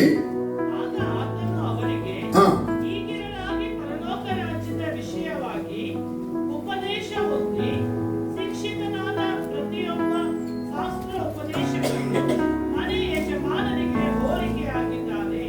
ಏನಂತೆ? So what is it? ಬೇರೆ ಪ್ಯಾರಬಲ್ಸ್ ಅಲ್ಲಿ ಇಮಿಡಿಯೇಟ್ ಆಗಿ ಹಿಂಗೆ ಅಂತ ಬಿಡ್ತಾ ಇದ್ರು. In other parables, immediately you used to get the comparisons. ಆದ್ರೆ ಇಲ್ಲಿ ಕಂಪ್ಯಾರಿಸನ್ ನಿಧಾನಕ್ಕೆ ಹೇಳ್ತಾನೆ ಯೇಸು. But here the comparison Jesus is telling at the last. ಪರಲೋಕದ ವಿಷಯವಾಗಿ, ಪರಲೋಕ ರಾಜ್ಯದ ವಿಷಯವಾಗಿ About the kingdom of heaven, ಯಾರ್ಯಾರು ಉಪದೇಶಗಳನ್ನ ಹೊಂದಿದ್ದಾರೋ, whoever receives the teaching, ಹೊಂದಿಕೊಳ್ಳೋದು ಮಾತ್ರ ಅಲ್ಲ, not only ಆ receiving, ಹೊಂದಿದವರು ಶಿಕ್ಷಿತರಾಗಬೇಕು. they should be instructed about it. ಹೇಳಿ, ಉಪದೇಶ ಹೊಂದಿದವರು, Everyone who teaches of the law, ಅವರು ಶಿಕ್ಷಿತರಾಗಬೇಕು. they should be instructed. ನೋಡಿ, every scribe who has been trained, ಈ ಪದ ತುಂಬಾ ಮುಖ್ಯ, trained. Every scribe who has been trained for the kingdom of heaven. ಅಂದರೆ ಪ್ರತಿಯೊಬ್ಬ ವ್ಯಕ್ತಿ ಪರಲೋಕ ರಾಜ್ಯದ ವಿಷಯವನ್ನ ಹೊಂದಿಕೊಂಡಿದ್ದಾನೆ. ಈಗ Now everyone has received that about heaven. ಅವನು ಹೊಂದಿಕೊಂಡ ಅಂತ ಹೇಳಿದ್ರೆ ಅವನು ಒಪ್ಪಿಕೊಂಡ ಅಂತ ಹೇಳಿ. If he has received, means he has agreed. ಒಪ್ಪಿಕೊಂಡ ಅಂತ ಹೇಳಿದ್ರೆ ಅವನಿಗೆಲ್ಲ ಗೊತ್ತಾಯ್ತು ಅಂತ ಹೇಳಿ. And if he has accepted, that means he has understood. ಈಗ ಅವನು ಶಿಷ್ಯನಾದ. Now he has become the disciple. ಪರಲೋಕ ರಾಜ್ಯ ವಿಷಯ ಯೇಸು ಹೇಳಿದ್ರ, Jesus told about the kingdom of ಎಲ್ಲ heaven. ಒಪ್ಕೊಂಡ್ವಾ? He accepted. ಈಗ ನಾವು ಯೇಸುವನ್ನು ಒಪ್ಕೊಂಡಿದ್ದಕ್ಕಾಗಿ ಯೇಸುವಿನ ಶಿಷ್ಯರಾದ್ವಿ. After accepting, now we have become the disciple. ಶಿಷ್ಯನಾಗೋದು ಮಾತ್ರ ಮುಖ್ಯ ಅಲ್ಲ, After being disciple is ಏನಾಗಬೇಕು ನಾವು? what we should become. ಶಾಸ್ತ್ರ ಉಪದೇಶಕರಾಗಬೇಕು. We should be the scribes. ಇವರನ್ನೆಲ್ಲ புரியಬೇಕು. என்னதான் இயேசு சொல்ல வராரு? What is Jesus exactly telling? ಅಂತ ரொம்ப ಸ್ಲೋವಾ ಬೈಂದಿರಪ್ಪ. So I'm going very slow. ಹೇಳಿ. How? ಯಾರ್ಯಾರು ಯೇಸು ಸ್ವಾಮಿ ಉಪದೇಶನ ಹೊಂದ್ಕೊಂಡ್ರು, Whoever received the teaching of Jesus, ಅದನ್ನ ಒಳಗೆ ಇಟ್ಕೊಂಡ್ರು, they kept it in them. ಈಗ ಅವರು ಉಪಯೋಗಿಸ್ಕೊಂಡ್ರು, Now they used. ಅದು ಅವರು ಶಿಷ್ಯರಾದ್ರು ಅಂತ ಅರ್ಥ. That means they are the disciples. ಶಿಷ್ಯರಾಗೋದು ಮಾತ್ರ ಅಲ್ಲವಂತೆ, It is not only being the disciple. ಯಾರ್ಯಾರು ಶಿಷ್ಯತ್ವನ ಪಡ್ಕೊಂಡು Whoever became after ಈಗ receiving ಮತ್ತೊಬ್ಬರಿಗೆ discipleship, ಹೇಳತಕ್ಕಂತವರಾಗಿ ಆಗಬೇಕಂತೆ. now they should be the people who tell others. ಹೆಂಗೆ ಹೇಳಬೇಕು ಅವ್ರಿಗೆ ಅಂತ How ಹೇಳಿದ್ರೆ, they have to tell now? ಶಾಸ್ತ್ರಿಗಳ ಹಾಗೆ ಆಗಿ ಹೇಳಬೇಕಂತೆ. Like scribes, you should tell. என்ன மாதிரி சொல்லிட்டாரு? ಹೆಂಗೆ ಶಾಸ್ತ್ರಿಗಳು. Like scribes. ಹೇಳಿ, ನಾನು ಒಬ್ಬ Shastri. See, I am a scribe. ಏನ ಇದೆ? What is it? ನಾನು ಒಬ್ಬ Shastri. I am a scribe. ಅರ್ಥ ಆಗಲಿಲ್ಲ. I think you didn't understand. Teachers of the law, The teachers of law. ಅದೇ ಧರ್ಮಶಾಸ್ತ್ರಗಳ ಉಪದೇಶಕ. The teachers of law. ಯಾರಂತೆ? Who? I. ಹೇಳಿ ನೀವೇ. ಹೇಳಿ ನೀವೇ. It's you. ಇದು ಪೇರೇನಪ್ಪ ಇತ್ತು? Shastri.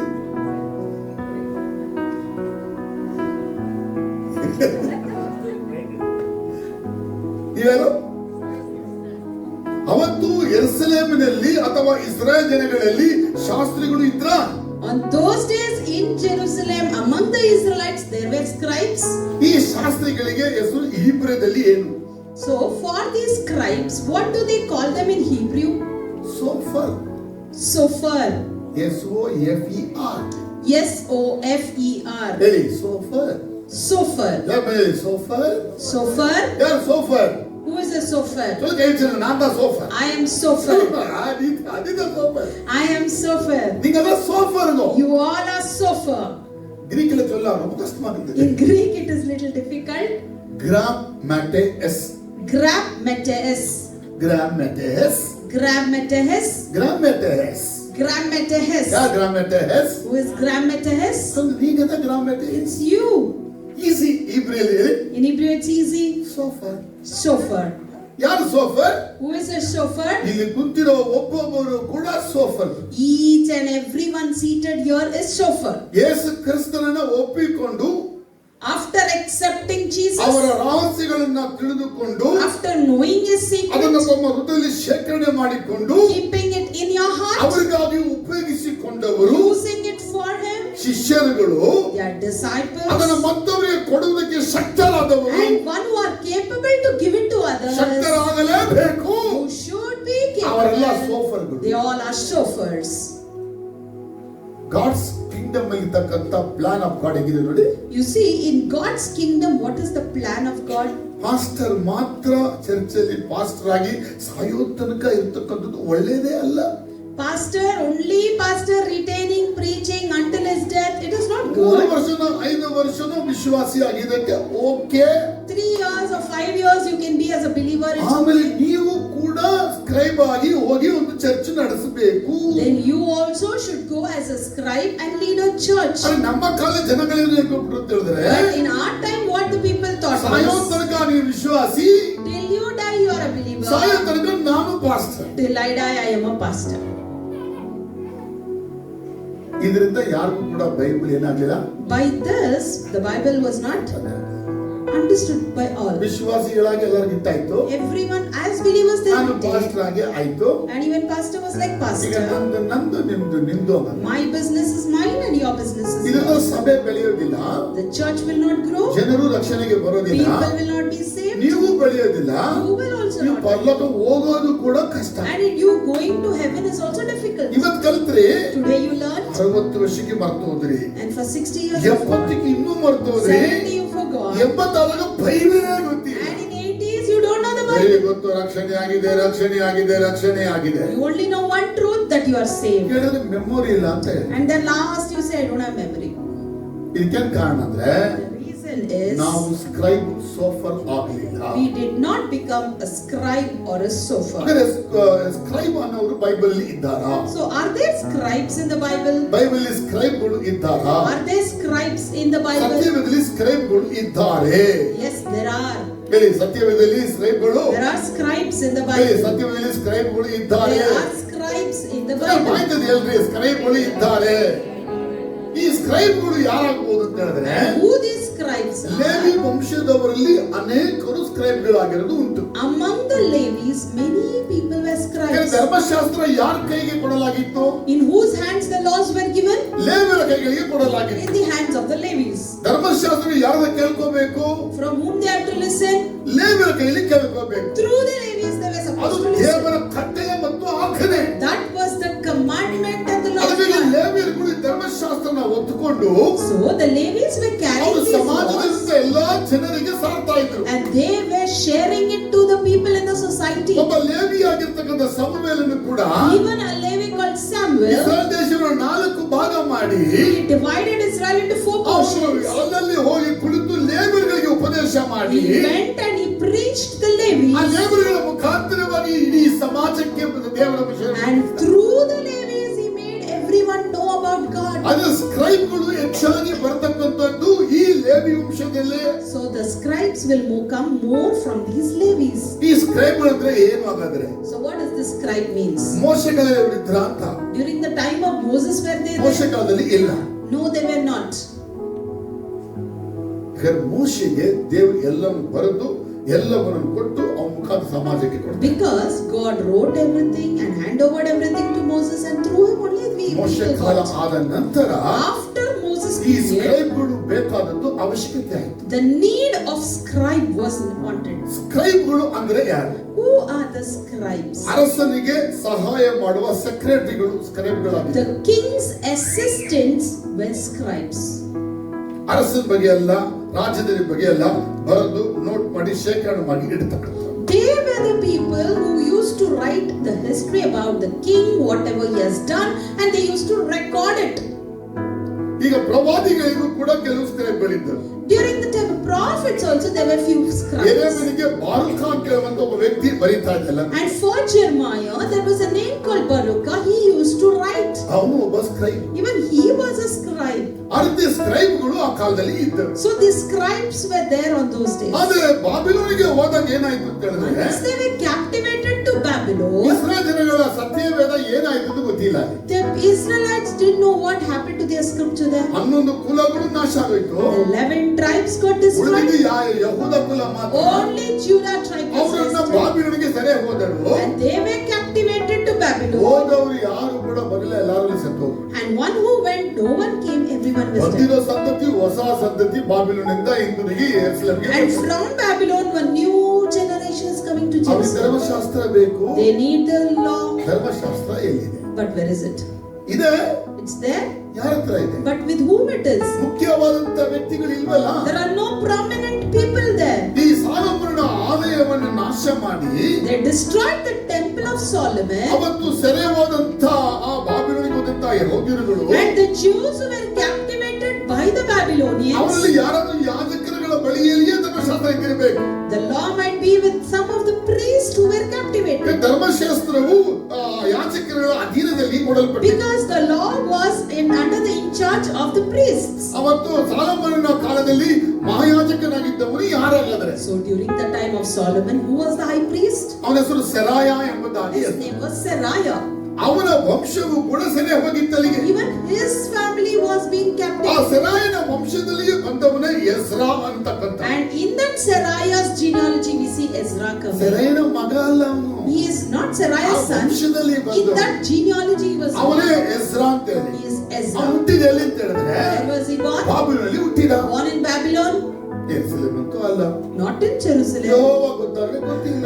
Jehovah, he doesn't know. ಒಂದ್ ವೇಳೆ ಅವ್ರ ಅಪ್ಪ ಹೇಳಿರ್ಬೇಕು, His father might have ಅವ್ರ told ತಾತ him. ಹೇಳಿರ್ಬೇಕು. Our grandfather ಯಾಕಂದ್ರೆ ಆ might have ವಂಶ told ಯಾವ him. ವಂಶ ಮಹಾಯಾಜಕರ ವಂಶ. Because they all are high priest generations. ಅಂತ ಹೆಸರನ್ನು ಹುಟ್ಟಿದಾಗ ಅವನಿಗೆ ಸತ್ಯವಾದ ಎಂದೋ ಸಿಕ್ಕಿರ್ಬೇಕು. Ezra might have got the scripture when he was ಅವನು born. ಹುಟ್ಟಿದಿಂದ ಏನಾದ ಅಂತ ಹೇಳಿದ್ರೆ ಧರ್ಮಶಾಸ್ತ್ರವನ್ನು ಕಲಿಯತಕ್ಕಂತವನಾಗಿ ಮಾರ್ಪಟ್ಟ. So from his birth, he started learning the scripture. ಬಾಬಿಲೋನಿಂದ ಸೆರೆಯಾಗಿರುವಂತ ಜನಗಳು ಮತ್ತೆ ಬಾಬಿಲೋನ್ ಬಿಟ್ಟು ಯೆರೂಸಲೇಮಿಗೆ ಹೋಗ್ತದೆ. ಮೊದಲನೇ ಒಂದು ಗುಂಪು.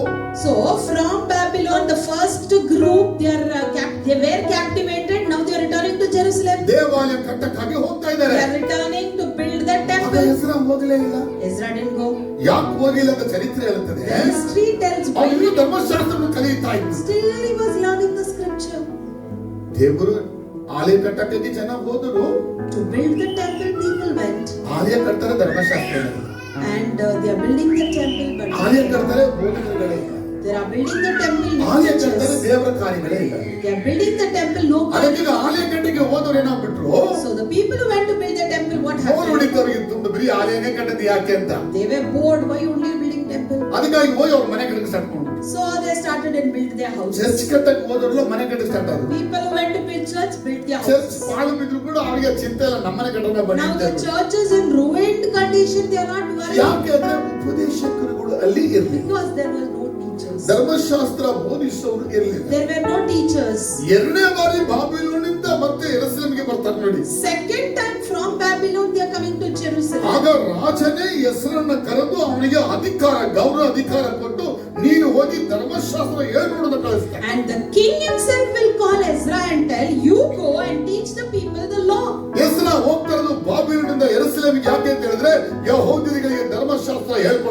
Ezra is going from Babylon to Jerusalem. Why? To teach the law to people. ಹಾಗಾದ್ರೆ ಬೈಬಲ್ ಹೇಳುತ್ತೆ Ezra Bible Aarti Dharmashastra ಕಲ್ತಿದ್ನ. So was Ezra learned that law? ಹೌದು, ಧರ್ಮಶಾಸ್ತ್ರದಲ್ಲಿ ಪಂಡಿತನಾಗಿದ್ದ. He was a scholar of that law. ಅವನು ಎಷ್ಟು ಕಲ್ತಿದ್ದ ಅಂತ ಹೇಳಿದ್ರೆ, To what extent he has learned? ಈಗ ಧರ್ಮಶಾಸ್ತ್ರ ಹಾಳಾಗಿತ್ತು ಅಂತ ಹೇಳಿದ್ನಲ್ಲ, I told you the laws were ಎಲ್ಲಿದೆ lost. ಗೊತ್ತಿಲ್ವಲ್ಲ, Where it is they didn't ಅದನ್ನೆಲ್ಲ know. ಹುಡುಕಾಡಿದವನೇ Ezra. He was the person who searched ಅದನ್ನ it. ತಂದು ಒಂದ್ಗಡೆ ಇಟ್ಟವನೇ Ezra. He was the one who brought ಅದನ್ನ it. ಭಾಗವಾಗಿ ಮಾಡಿದವನೇ Ezra. He was the one who divided it. ಪುಸ್ತಕ ಹೇಳಿದವನೇ Ezra. He was the one who kept ಅವನೇ it in books. ಎಲ್ಲವನ್ನು ಕರೆಕ್ಟ್ ಆಗಿ ಮಾಡಿ ಒಂದ್ ಕಡೆ ಮಾಡಿ ಒಂದು ಮಸಾಲೆ ಮಾಡಿ ಇಟ್ಬಿಟ್ಟ. He only made everything in an order. And Ezra ಇಲ್ಲದೆ ಹೋಗಿ ಧರ್ಮಶಾಸ್ತ್ರವು ಇಲ್ಲದೆ ಹೊರಟಂತೆ. if Ezra was not there, they wouldn't have got the law. ಅರ್ಥ ಆದ. If you have understood. ಈಗ ಮೋಶೆ ಇಲ್ಲ, Now Moses is not there. ಮಹಾಯಾಜಕರುಗಳಿಲ್ಲ, There are no high priests. ಧರ್ಮಶಾಸ್ತ್ರ ನೋಡಿಕೊಳ್ಳುವಂತ ವ್ಯಕ್ತಿಗಳು ಇಲ್ಲ. There's no people to take care of the law. ಆ ಜವಾಬ್ದಾರಿಯನ್ನು ದೇವರು ಎಸ್ರನಿಗೆ ಕೊಟ್ಟಿದ್ದು. That responsibility ಈ God gave Ezra. ಎಸ್ರನು ಒಬ್ಬ ಪಂಡಿತನಾಗಿ ಧರ್ಮಶಾಸ್ತ್ರ ಚೆನ್ನಾಗಿ ಅಧ್ಯಯನ ಮಾಡಿ, This Ezra was a scholar. He understood the law and he studied. ಎಲ್ಲವನ್ನ ಚೆನ್ನಾಗಿ ತಿಳಿದವನಾಗಿ ಅದನ್ನ ಸೆಕ್ಯೂರ್ ಮಾಡಿದ. He knew everything and he was the one who secured it. ಅದಕ್ಕಾಗಿ ಫಸ್ಟ್ ಕ್ರಾನಿಕಲ್ ಸೆಕೆಂಡ್ ಕ್ರಾನಿಕಲ್ಸ್ ಪುಸ್ತಕವನ್ನು ಅವನು ಬರ್ತಿರೋದು. So only we see there he wrote the first Chronicles and the second ಅವನು ಎಲ್ಲಿಂದ Chronicles. Start ಮಾಡಿದ ಅಂತ From ಹೇಳಿದ್ರೆ, where he starts? ಆದಿ ಕಾಂಡದಿಂದ start ಮಾಡ್ತಾನೆ. From Genesis he starts.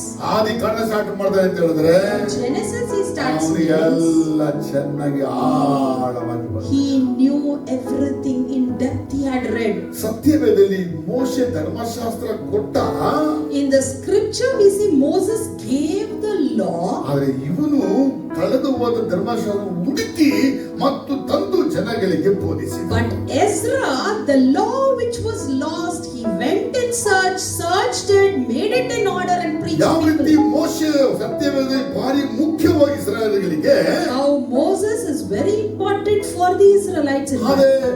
ರೀತಿ ಬಾಬಿಲೋನಿಗೆ ಬಂದಿಳಿದಂತ ಇಸ್ರಾಯೇಲಿಗೆ ಎಸ್ರನು ಅಷ್ಟೇ ಮುಖ್ಯ. Similarly, for the Israelites who were residing in Babylon, Ezra was very important. ಎಸ್ರ ಇಲ್ಲದೆ ಹೋಗಿದ್ದೆ, ಧರ್ಮಶಾಸ್ತ್ರ ಇಲ್ಲದೆ ಹೋಗ್ತಾ ಇತ್ತು. If Ezra was not there, the law wouldn't have ನೇಮಿನ existed. ಕಾಲದಲ್ಲಿ ಎಸ್ರ ಬಂದಿದ್ದ.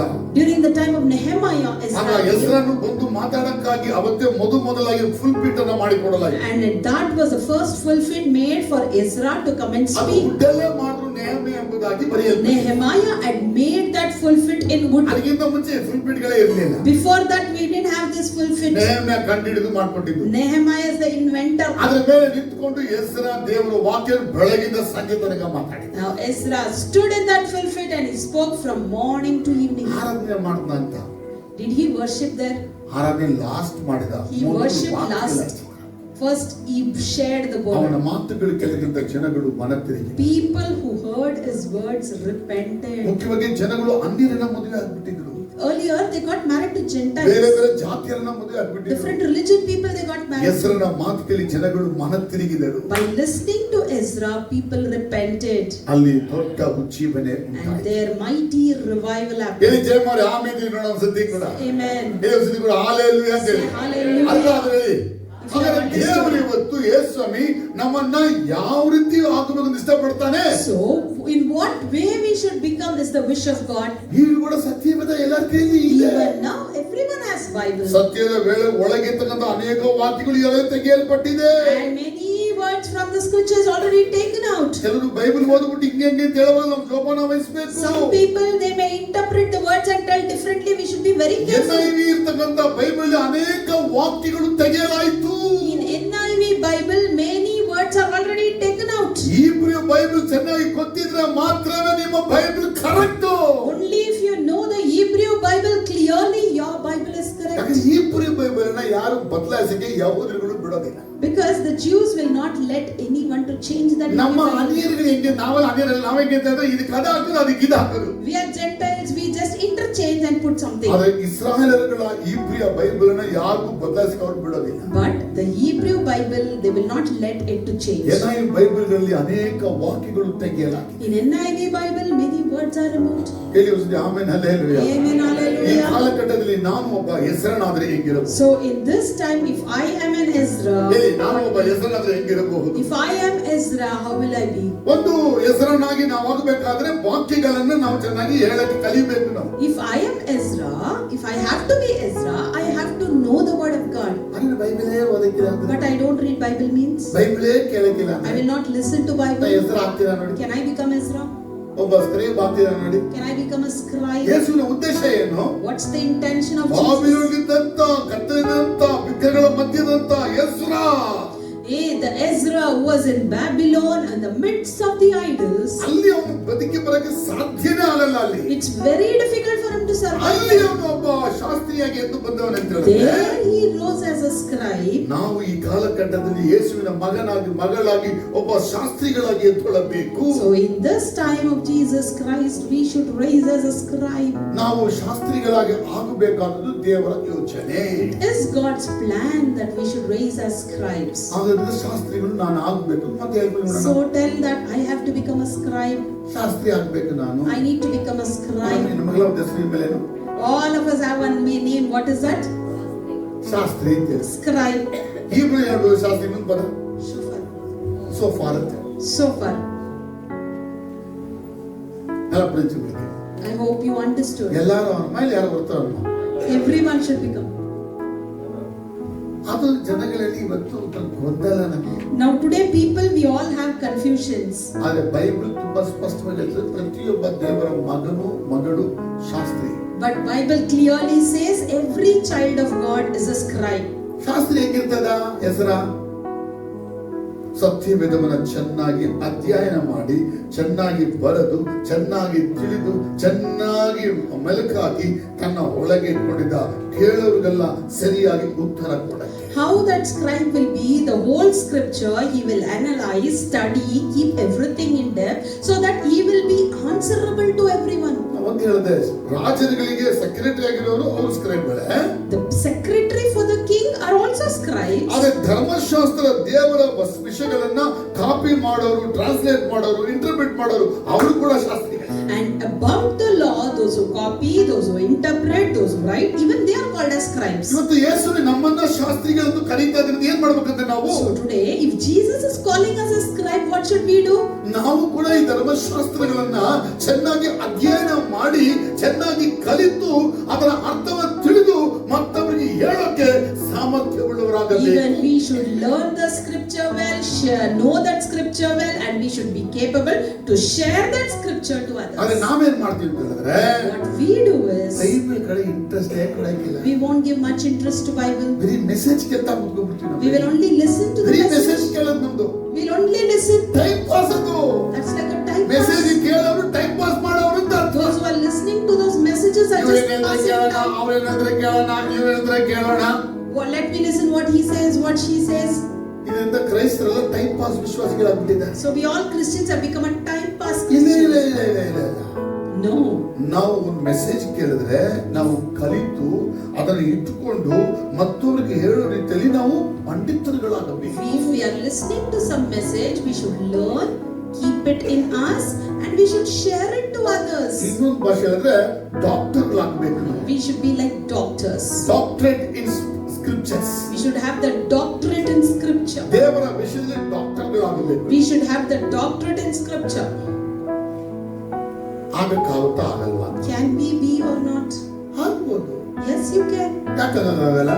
Why can't we? ಜೀಸಸ್ ಗೆ ಕ್ಲೋಸ್ ಆಗಿ You become close to Jesus. ಅವ್ರು ಹೇಳೋ ರಹಸ್ಯ ಎಲ್ಲ ನಿಮ್ಮಲ್ಲಿ ಶೇಖರಣೆ ಮಾಡಿ Preserve the secrets that ಅದನ್ನ he ಮೊದಲು says ನಿಮಗೆ ಉಪಯೋಗ ಮಾಡಿ and use it for yourself ನಿಮ್ಮ first. ಮುಖಾಂತರ ಬೆಳಗಲಿ, And through you let it shine ಅನೇಕರಿಗೆ ವಾಕ್ಯ ಸೇರಲಿ. and let it reach many people. Jesus ಉದ್ದೇಶ ನೀವು ಮಾತ್ರ ಪರಲೋಕಕ್ಕೆ ಬರೋದು ಅಲ್ಲ, Jesus' intention is not only you coming to heaven. ಸಮಾಜವನ್ನೇ ಪರಿವರ್ತಿಸುವ ಶಕ್ತಿ ಉಳ್ಳವರಾಗಬೇಕು. You need to transform the whole society. That capability you ನೀವು should ಮೊದಲ have. ರಕ್ಷಣೆ ಹೊಂದೋದು ಮುಖ್ಯ ಅಲ್ಲ, It's not important you to be saved. ಕುಟುಂಬ ಮೊದಲ ರಕ್ಷಣೆ ಹೊಂದೋದು ಮುಖ್ಯ ಅಲ್ಲ. It's not important for your ನಿಮ್ಮ family to be ಸುತ್ತಲಿನ saved. ಸಮಾಜ ನೀವು ಬದಲಾಯಿಸಬೇಕು. The society around you, you should change it. ಆದ್ರೆ ಆದ್ರೆ ಇವತ್ತು ಕ್ರೈಸ್ತ ಸಭೆಗಳು ಆ ರೀತಿ ಇಲ್ಲ. But today the Christian church is not like that. ನಾವೆಲ್ಲ ಯಾರು ಕೂಡ ಸತ್ಯಗಳನ್ನು ಚೆನ್ನಾಗಿ ಕಲಿಯುವ ಪಂಡಿತರುಗಳಾಗಿ ಆಗ್ಲಿಕ್ಕೆ ಇಷ್ಟಪಡಲ್ಲ. We all don't like to become the scribe who knows the scripture. ಇದರಿಂದಲೇ ನಾವು ಅನೇಕರು ನಮ್ಮ ವಿಶ್ವಾಸದಲ್ಲಿ ನಿಂತ್ಕೊಳ್ಳೋದಕ್ಕೆ ಕೈಲಾಗ್ತಾ ಇಲ್ಲ. So only many of us are unable to stand in our own faith. ನಮ್ಗೆ ಯಾರು ಮಾತು ಹೇಳಬಾರದು. No one should tell us anything. ಅವಾಗಲೇ ನಮ್ಗೆ Only then we feel ಯಾವ down. ಕ್ರೈಸ್ತ ನೀವು Which Christian are you? ಅರ್ಥ ಆಗಿಲ್ಲ. I think you ನಮ್ಗೆ understand. ಯಾರು ಹೆಂಗಾದಲ್ಲಿ ಏನಾದ್ರು ಮಾಡಿ ಭೂಮಿ ಆಕಾಶ ಆಗಿ ಬಿದ್ದು ಹೋಗ್ಬಿಡ್ಲಿ, ನಾವು ಜೀಸಸ್ ಮೇಲೆ ನಂಬಿಕೆಯಿಂದ ಸ್ತೋತ್ರ ಮಾಡ್ಕೊಂಡಿರ್ಬೇಕು. Anybody, anyhow, let them live with faith. We should live. Say thank God, and we ಅದು should ನಮ್ live. ಸ್ವಲ್ಪ ಹೆಮ್ಮೆ ಬೇರೆ. In that we have little proudness. ನಾನು ಪ್ರಿಯನಾಗಿ ಸಿಕ್ಕಿದಾಗ ನಿಮ್ಗೆಲ್ಲ ಪ್ರಿಯ ತುಂಬಾ ಚೆನ್ನಾಗಿ ಟ್ರಾನ್ಸ್ಲೇಟ್ ಮಾಡ್ತೀನಿ ಅಂದ್ರೆ ನಿಮ್ಗೆಲ್ಲ ಖುಷಿ ಖುಷಿ ಖುಷಿ ಇವರು ತುಂಬಾ ಚಾಲಿ ಕರೆಕ್ಟ್ ಆಗಿ ಹೇಳ್ತಾ ಇದ್ದೀನಿ ಅಂತ ಹೇಳಿ. And for example, if anybody praises us or pastor praises about me, even you will be very happy, and even I'll be proud of it. ಈಗ ಹೇಳ್ತೀನಿ ಪ್ರಿಯ ಟ್ರಾನ್ಸ್ಲೇಟ್ ಮಾಡಿದ್ರೆ ಸರಿನೇ ಮಾಡಲಿಲ್ಲ. And if pastor comes and tell whatever I translated is not correct, next week Priya ಚರ್ಚ್ಗೆ ಬರೋದಿಲ್ಲ. and next week I will not come to church. ಯಾಕೆ ಬರೋದಿಲ್ಲ ಅಂದ್ರೆ Why I won't come ನನ್ನ is ಟ್ರಾನ್ಸ್ಲೇಷನ್ ಬೆಲೆ ಪಾಸ್ಟರ್ಗೆ ಗೊತ್ತಿಲ್ಲ. pastor doesn't know the value of my ನಾನು ಎಂತ translation. ಟ್ರಾನ್ಸ್ಲೇಟ್ ಅಂತೇಳಿ ಎಲ್ಲರಿಗೂ ಗೊತ್ತು. Everyone knows how I am. ನಾನು ಎಲ್ಲರ ಮುಂದೆ ಇವ್ರು ನನಗೆ ಏನು ಇಲ್ಲ ಅಂತ ಹೇಳ್ಬಿಟ್ರು. And before others he said that I am nothing. ನಾನು ಟ್ರಾನ್ಸ್ಲೇಟ್ ಮಾಡಿದ್ದೀನಿ. I'll not translate. ನಾನು ವಿಶ್ವಾಸ ಕೂತ್ಕೊಳ್ತೀನಿ. I'll just sit as a believer. ಬೇರೆ ಚಾನ್ಸ್ ಕೊಟ್ಟರೆ ಅಲ್ಲಿ ಹೋಗ್ತೀನಿ. Other church, if they give chance, I'll go there. ಇದು ಅಂದ್ರೆ ನಮ್ಮ ಒಳಕ್ಕೆ ನಾವು ಬೆಳೆಸಿರುವಂತ ಹೆಮ್ಮೆ, ಗರ್ವ. That is the proudness that we raise in us. ನಾನು ಕಲಿಯುವಂತ ಒಬ್ಬ ಸ್ಕ್ರೈಬ್ ಆಗಿದ್ದೀನ. Am I a learning scribe? ಕಲಿತಂತ ಸ್ಕ್ರೈಬ್ ಆಗಿದ್ದೀನ. Am I a learnt scribe? ಕಲಿಯುತ್ತಿರುವಂತ ಒಬ್ಬ ಶಾಸ್ತ್ರಿ ಆಗಿದ್ದೀನಿ. Or am I in a process of learning scribe? ಕಲಿಯುವಂತವರಿಗೆ ಕಲಿಸಬೇಕಾದದ್ದು ಒಂದು ಗುರುವಿನ ಕರ್ತವ್ಯವ ಇಲ್ಲವಾ? For the people who are learning, it is the responsibility and a duty of a teacher or a scribe to teach. ನೀವು ಕೆಲಸಕ್ಕೆ ಹೋದಾಗ ನಿಮ್ಗೆಲ್ಲ ಗೊತ್ತು ಅಂತೇಳಿ ಕೆಲಸ ಕೊಟ್ಟಿರೋದಾ? And when you went to job, just because you know everything, did they give you the job? ನಿಮ್ಗೆ ಏನು ಗೊತ್ತಿರಲಿಲ್ಲ. Or you don't know anything? ಗೊತ್ತಿರಲಿಲ್ಲ. You may know something. You may know something, but may not know some things. ಹೇಗೆ ಮಾಡುವುದು ಅಂತ ಹೇಳ್ತೀರಾ? And that time you'll ask how to do it. ಅವ್ರು ಮಾಡಿ ತೋರಿಸ್ತೀರಾ? And you will do and show. ಅವ್ರೆಲ್ಲ ಹಿಂಗ್ ಮಾಡುವುದು ಅಂತ ಹೇಳಿದ್ರೆ They will correct you then. ಮಾಡಿ ತೋರಿಸ್ತೀರಾ? Then you will do it accordingly. ಎಲ್ಲ ಕೂಡ ಹಾಗೆ ಇರೋದು. Everywhere it is the same. ಆದ್ರೆ ನಮ್ಮ ಕ್ರೈಸ್ತರಲ್ಲಿ ಮಾತ್ರ ಒಂದು ಸ್ವಲ್ಪ ಗರ್ಭ ಒಳಕ್ಕೆ. But in our Christians we have that proudness in ಇದು us. ಒಳಕ್ಕೆ ಇರುವಂತದ್ದು ಕಾಣಕ್ಕಿಲ್ಲ. It is in us, we cannot see. ಯಾಕೆ ಕಾಣಕ್ಕಿಲ್ಲ ಅಂದ್ರೆ Why we can't ನಾವು see? ಊಟ ಕೊಟ್ಟು ಬೆಳೆಸಿರೋದು. Because we have fed it and raised ಅದು it. ಬೆಳೆಸಬಾರದಾಗಿತ್ತು, ಬೆಳೆಸ್ಬಿಟ್ಟಿದೆ. We shouldn't have raised it, but we raised it. ಅದಕ್ಕೆ ಎಲ್ಲ ದೇವರ ಮಕ್ಕಳಿಗೆ ಒಂದು self respect. So for all God's children, one self-respect ಈಗ is ನೀವೆಲ್ಲ needed. ಸೇರ್ಕೊಂಡು ಪಾಸ್ಟರ್ ಚೆನ್ನಾಗೇ ಪ್ರಸಂಗ ಮಾಡಕ್ಕಿಲ್ಲ ಅಂದ್ರೆ Now all of you together, if you say this is a pastor, he not preach well, ಅದಕ್ಕೆ ನಾನು ಮೈಸೂರು ಚರ್ಚೆ ಬಿಟ್ಬಿಟ್ಟು ಫಾರಿನ್ ಬಿಡ್ತೀನಿ. and pastor will leave my city and he'll go off to foreign. ಅಲ್ಲಿ ಯಾರು ಹೇಳಿಕ್ಕಿಲ್ವ ಅಂತ? Will no one tell that there? ಅದು ಯಾವ ಹೇಳಿಕೆ ಇಲ್ಲ. No, they won't. ಅಲ್ಲಿ ಮೂವಲ್ಲಿ ಆಗ್ತಾ ಇರ್ತಾರೆ. They'll be garlanding. ಎಲ್ಲರೂ ಪರಿಸ್ಥಿತಿ ಇದೆ. Wherever you go, the situation is ನಾನು same. ಕಲಿಬೇಕು ಹೇಳಿ. I should learn it. ಒಬ್ಬ ಕ್ರೈಸ್ತ ಕಲಿಯತಕ್ಕಂಥವ್ರು. A Christian should be a learning ಅವನು Christian. ಟ್ರೈನ್ಡ್ ಆದರೆ If he's trained, ಅವನು ಒಬ್ಬ master. he can become a master. ಹೇಳಿ ಕಲಿತ ಮೇಲೆ Only after learning, ಅವನು ಒಬ್ಬ ಗುರು ಆಗೋದು. he can become a master. ಕಲಿದೆ ಹೋದ್ರೆ If he doesn't learn, Guru ಆಗಕ್ಕಿಲ್ಲ. he cannot become a master. ನೀವು ಕಲ್ತಿಲ್ಲ ಅಂದ್ರೆ If you have not learned, ನೀವು ಹೋಗಿ ಮತ್ತೊಬ್ರಿಗೆ ಹೇಳ್ತಿರಲ್ಲ, when you go and share it to others, ನೀ ಹೇಳಿದ್ರೆ ಅವನು ಕಲಿಯಲ್ಲ. even you won't tell, he will not learn. ಈಗ ನೀ ಹೇಳ್ಕೊಟ್ಟಿದ್ದು ನಿಂಗೆ ಗೊತ್ತಿರೋದು ಅರ್ಧ. Because what you taught, you only know ನೀ half. ಕಲಿದಿಲ್ಲ ಇಲ್ಲಿ. You didn't learn here. ನೀ ಅರ್ಧ ಕಲ್ತೆ. You learned half. ಅವ್ರು ಹೇಳಿದ್ರೆ ಅರ್ಧ, ಅದ್ರಲ್ಲಿ ಅರ್ಧ ಹೇಳ್ತೀಯ. And in that half you are sharing, ಅವನು ಕಲಿ. even he will not learn. ಯಾಕೆ ಕಲಿಯಕ್ಕಿಲ್ಲ? Why? ಪ್ರಾಬ್ಲಮ್ ನೀನು ಕಲಿತ. Because the problem is you did not learn. ಯೇಸುವಿನ ಉದ್ದೇಶ ದೇವರ ಮಕ್ಕಳನ್ನ ನಾವು ಚೆನ್ನಾಗಿ ಕಲಿಯಬೇಕು. The intention of Jesus is we the children of God should learn well. ಸತ್ಯವೇದದ ವಿಷಯದಲ್ಲಿ ಇದು ಕಲ್ತಿಲ್ಲ ಅಂತ ಹೇಳಿದ್ರೆ ನಾವು ಕಲಿಯೋದಕ್ಕೆ ಕೇಳಾದು ಕಲಿಯಬೇಕು. In the matter of the scripture, I have not learned this, I have not learned that. At least by learning it, we have to share. ಚಿಕ್ಕವರು ಅಥವಾ ದೊಡ್ಡವರು ಅದು ಯಾರೇ ಇರ್ಬೋದು, ಅವ್ರು ಕಲ್ತಿದ್ರೆ ನಮ್ಗೆ ಹೇಳ್ಕೊಡೋದಾದ್ರೆ ಅದನ್ನ ಕೇಳಿ ಕಲ್ತ್ಕೊಳ್ಳೋಕೆ ಮೊದಲನೇವರು ನಾವಾಗಬೇಕು. Young or elderly, if we don't know something, if someone is teaching us, we should learn and teach accordingly. ಯಾಕಂದ್ರೆ ನಾವು ಕಲಿದೆ ಹೋದ್ರೆ If we don't learn, we are unable to teach others. ನಾನು ಕಲಿಯೋದೇ ಇಲ್ಲ. You say, I will never learn. ನೀನು ಕಲ್ತಿಲ್ಲ ಅಂದ್ರೆ ಮತ್ತವ್ರಿಗೆ ಹೇಳಬೇಕು. If you are not learning, you cannot share it. ದೇವರ ಉದ್ದೇಶ ಏನಂತೆ? The purpose of God. ದೇವರ ಉದ್ದೇಶ ಏನಂತೆ? The purpose of ನೀವು God. ಎಂತವರು ಆಗ್ಬೇಕಂತೆ? What type of ನೀವು person ಒಂದು you should ಶಾಸ್ತ್ರಿಗಳ ರೀತಿಯಲ್ಲಿ be? ಆಗಬೇಕು. You should be like a scribe. ಎಸ್ರನಂತ Shastri ಆಗಬೇಕು. Like Ezra, you should be a scribe. ಅಷ್ಟೇ. ನೀವು ಯೇಸು ಕಾಲದಲ್ಲಿ ಶಾಸ್ತ್ರಿ ಅವ್ರ ಬಗ್ಗೆ ಮಾತಾಡ್ತಾರಲ್ಲ ನೀವು. Jesus, during the time of Jesus, there were scribes. Yesu Why are you Shastri not ಇದ್ರ talking? ಇಲ್ವಾ ಅಂತ. There were scribes. ಯಾಕೆ ಯೇಸು ಸ್ವಾಮಿ ಆ ರೀತಿ ಶಾಸ್ತ್ರಿಗಳಂತ ಆಗಬಾರ್ದು ಅಂತ ಹೇಳ್ತಾರೆ? Why is Jesus not telling us not to become like those scribes? ಯೇಸುವಿನ ಕಾಲದ ಶಾಸ್ತ್ರಿಗಳು The scribes who were during the time of ಫರಿಸಾಯರಿಗೆ Jesus, ಸೇರ್ಕೊಂಡ್ಬಿಟ್ಟಿದ್ರು. they were united with Pharisees. ಮಹಾಯಾಜಕರುಗಳು, The high priest, ಯಹೂದರ ಹಿರೀ ಸಭೆಯವರು, the elders of the church, ಶಾಸ್ತ್ರಿಗಳು, the scribes, ಮೂರು ಸೇರಿ ಒಂದು ಗುಂಪಾಗ್ಬಿಟ್ಟಿತ್ತು. three together they had one group. ಈ ಸನೆಡ್ರಿಮ್ ಸಭೆಯಲ್ಲಿ In Sanhedrin, ಪರಿಸರಗಳು ಬೇರಿದ್ರಲ್ಲ, the Pharisees were there. ಅವ್ರ ಜೊತೆ ಸೇರ್ಕೊಂಡು ಈ ಶಾಸ್ತ್ರಿಗಳು. The scribes went and joined with them. ಯೇಸು ಕಾಲದಲ್ಲಿ ಇವರು ಶಾಸ್ತ್ರಿಗಳಾಗಿರ್ಲಿಲ್ಲ, They were not like scribes. ಲಾಯರ್ಗಳಾಗ್ಬಿಟ್ರು. They were like lawyers there. Court case file ಮಾಡಕ್ಕೆ ಲಾಯರ್ ಬೇಕಲ್ಲ, We need a lawyer to file a case, right? ಅದಕ್ಕೆ ಇನ್ನೊಂದು ಹೇಳ್ತಿ ಇಷ್ಟಪಡ್ತೀನಿ. And one more thing I tell. ಗ್ರೀಕಲ್ಲಿ In Greek, ಲಾಯರ್ಗಳಿಗೆಲ್ಲ ಹೇಳೋದು ಶಾಸ್ತ್ರಿಗಳು ಅಂತ ಹೇಳಿ. in Greek, the lawyers are called as scribes. ಈಗ ನಾವು ಕೂಡ ಹೇಳ್ತೀವಿ Even ಲಾಯರ್ we- ಅಂದರು. what ನಮಗೆ do we ಸ್ಕ್ರೈಬ್ say, ಅಂದ್ರೆ lawyers?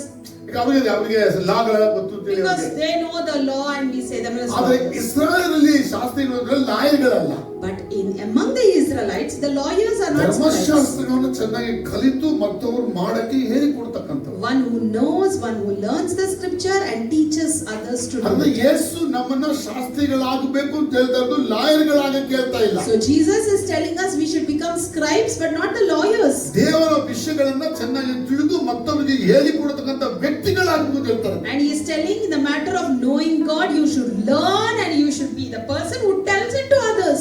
ಆದ್ರೆ ಯೇಸುವಿನ ಕಾಲದ ಲಾಯರ್ಗಳು But during the time of Jesus, the ಈ lawyers ಶಾಸ್ತ್ರಿಗಳಾಗಿದ್ದು were the ಇವರೇ scribes. ಯೇಸು ಕ್ರಿಸ್ತನನ್ನ ಶೋಧಿಸಿ ಹಿಂಸೆ ಮಾಡಿ ಅವರನ್ನ ಶಿಲುಬೆ ತನಕ ಇವ್ರ ಕೆಲಸ ಮುಖ್ಯವಾಗಿತ್ತು. They played a very important role in persecuting Jesus, tempting him and leading him towards the crucifixion.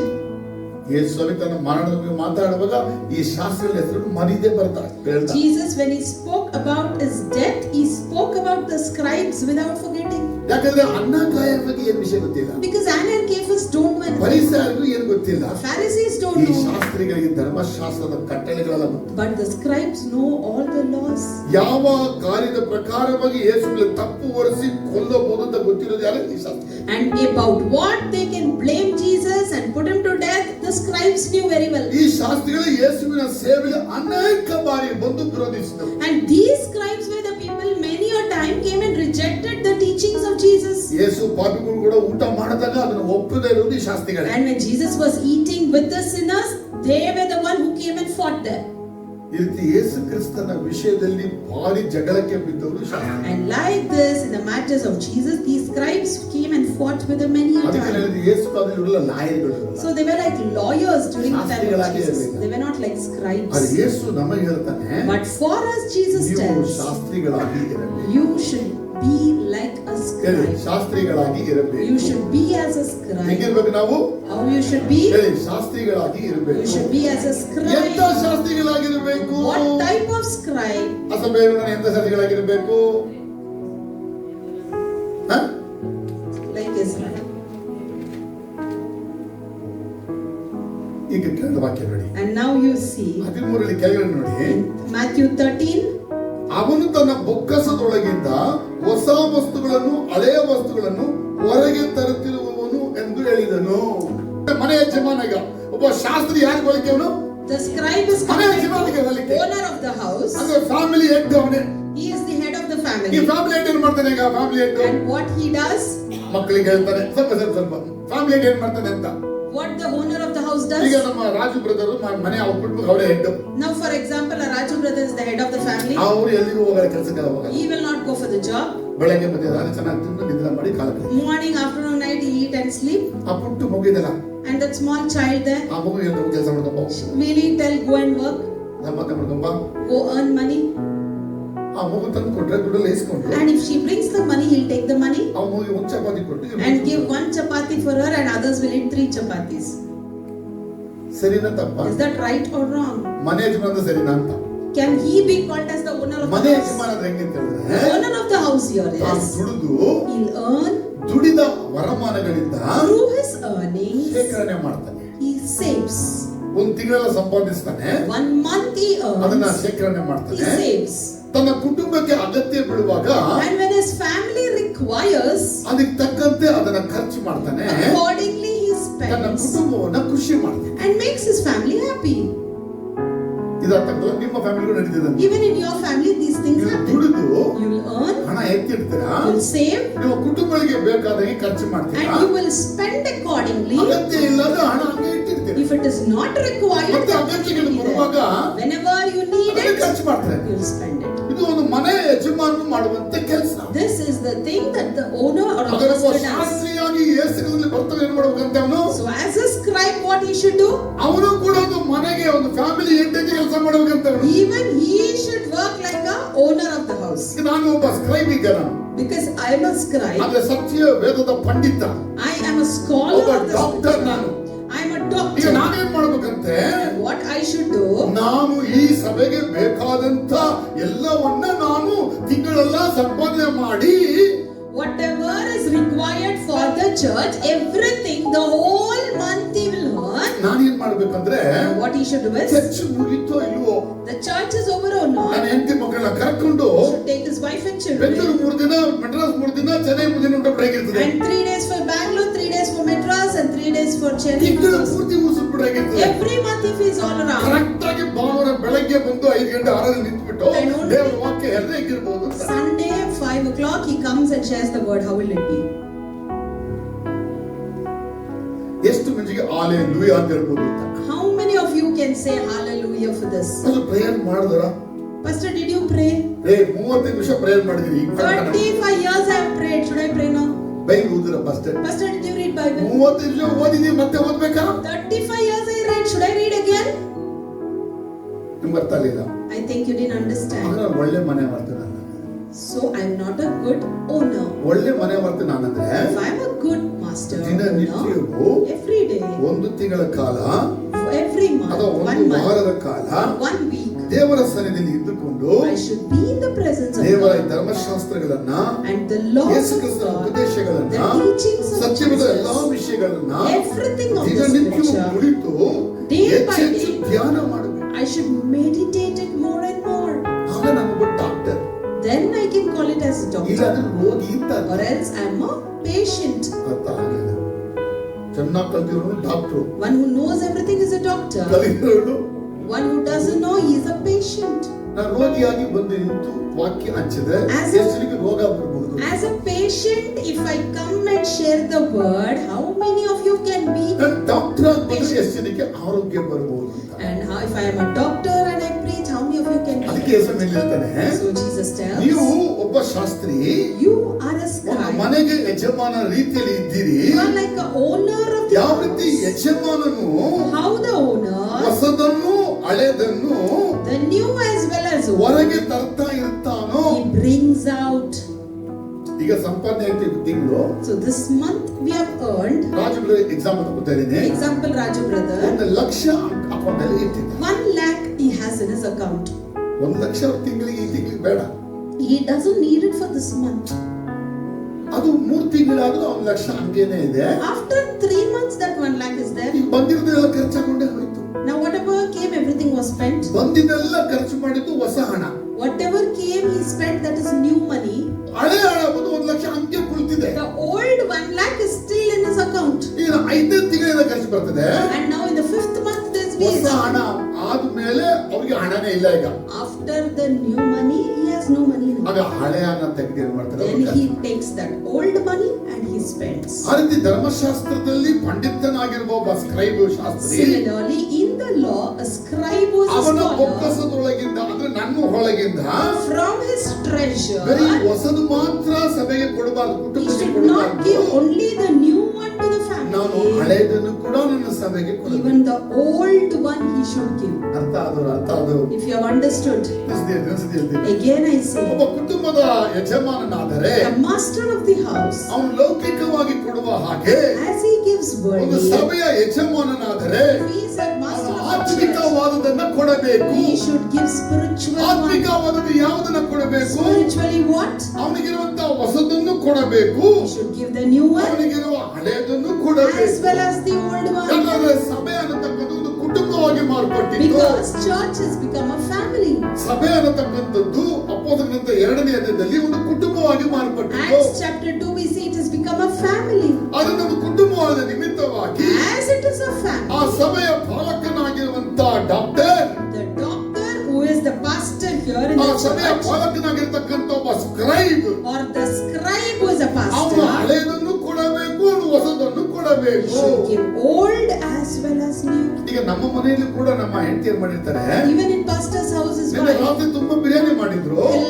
Yesterday night she cooked biryani biryani. ಬಂದು ಮಾಡಿದ್ರೆ ಹೊಸ ಬಿರಿಯಾನಿ ತಂದು ಕೊಟ್ಟಿದ್ದಾರೆ. And now for me she gave ಎರಡು me ಎರಡು biryani. ಬಿರಿಯಾನಿ ಮನೇಲಿ ಇದೆ. 2 biryanis are there ಈಗ at ನಮ್ಮ home. ಮಗನ ಮಗಳು ಕೇಳ್ತಾರೆ, And when pastor's son and biryani daughter ಕೊಡಿ ask ಅಂತ ಕೇಳ್ತಾರೆ. for biryani, ಆಗ ನನ್ನ ಹೆಂಡತಿ ಕೇಳ್ತಾರೆ, ಅದೇನ್ ಕೊಡ್ಲಾ ಹೊಸ ಕೊಡ್ಲಾ, then she'll ask, yesterday's you wanted to ನಾನ್ ಮಾಡಿದ್ ಕೊಡ್ಲಾ, ಪ್ರಿಯಾ ಕೊಡದ್ ಕೊಡ್ಲಾ, or should I give what I ಇಲ್ಲ cook or ಹಳೆ what she give? ಬೇಕಾಗಿ ಹೇಳಲ್ಲ ಅಂತ ಹೇಳಿದ್ರೆ They say I don't want old one.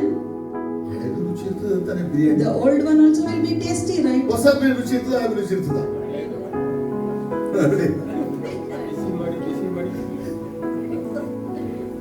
ಹಾಗೆ ಒಬ್ಬ ಸತ್ಯವೇದ ಒಬ್ಬ doctor Like that, a doctor in the scripture, ಸತ್ಯವೇದ ಹಳೆ ಒಡಂಬಡಿಕೆಯನ್ನು ಹೇಳಬೇಕು, he should tell the Old Testament ಹೊಸ also ಒಡಂಬಡಿಕೆಯನ್ನು ಹೇಳಬೇಕು, and the New Testament ಮೋಶೆಯ also. ಉಪದೇಶವನ್ನು ಹೇಳಬೇಕು, He should tell the teachings of ಯೇಸುವಿನ Moses ಉಪದೇಶವನ್ನು ಹೇಳಬೇಕು. as well as teachings of ಹಾ, ಎಲ್ಲ Jesus. ಹಳೆ ಕಾಲದ ಭಾಷೆ ಇರೋದು. Pastor, that is old. ಅಲ್ಲಿ ಅದು ಹಳೆ ಒಡಂಬಡಿಕೆ ಅಂತ It is written ಹಾಕಬಹುದು. right, the Old ಇದು Testament. ಹೊಸ ಒಡಂಬಡಿಕೆ ಅಂತ And now ಹಾಕಬಹುದು. here it is New ನಾವು ಹೊಸ Testament. ಒಡಂಬಡಿಕೆ ವಿಶ್ವಾಸಿಗಳಿರ್ತಾನೆ. We are New Testament ಅದಕ್ಕೆ believers. ನಾವು ಹೊಸ ಒಡಂಬಡಿಕೆ ತಿಂದ್ರೆ ಸಾಕು. So if we eat New Testament, it is enough. ಇದು ತುಂಬಾ ಜನ ಕ್ರೈಸ್ತರು ಹೊಸ ಒಡಂಬಡಿಕೆ ವಿಶ್ವಾಸಿಗಳು. Many Christians are New ಅವ್ರಿಗೆ ಹಳೆ Testament ಒಡಂಬಡಿಕೆ believers. Vomit, They don't like the Old ಅವ್ರಿಗೆ ಹಳೆ Testament. ಒಡಂಬಡಿಕೆ ಇಷ್ಟನೇ ಇಲ್ಲ. They vomit, they say no for ಏನೋ it. ಅಲರ್ಜಿ ಟ್ಯಾಬ್ಲೆಟ್ ಇದೆ ಅಂತ ಅವರಿಗೆ. It's like an allergic tablet. ಅವ್ರಿಗೆ ಹೊಸ ಒಡಂಬಡಿಕೆ ವಿಶ್ವಾಸ. They say we all are New Testament believers. ಹಂಗೆ ಒಬ್ಬ ಡಾಕ್ಟರ್ ಇರಬಾರ್ದು. A doctor should not be like that. ಸಭೆಯಂತ ಮಕ್ಕಳಿಗೂ ಕೂಡ ಬರೀ ಹೊಸ ಒಡಂಬಡಿಕೆ ಮಾತ್ರ ಕೊಡಬಾರ್ದು. You should not give only New Testament in the church. ಅವ್ರೇನ್ ಕೊಡಬೇಕು? What they should give? ಹಳೆಯದನ್ನು ಕೂಡ ಕೊಡಬೇಕು. Even the old one. ಅದಕ್ಕೆ ಬೈಬಲ್ ಕೊಟ್ಟಿದ್ದಾರ ಅಂತ. In the Bible, did they give?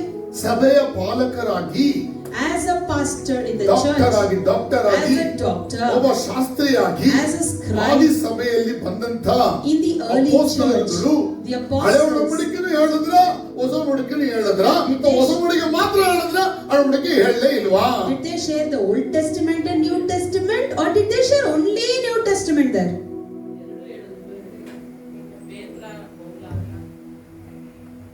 ನೋಡಿ, ಹೇಳ್ತಾರೆ. ನಿಮ್ಮಲ್ಲಿ ಯಾರು ಹೇಳ್ತೀರಾ? ಉದಾಹರಣೆಗೆ ಮೊದಲ ಸಭೆ ಆರಂಭ ಆಯ್ತಾ?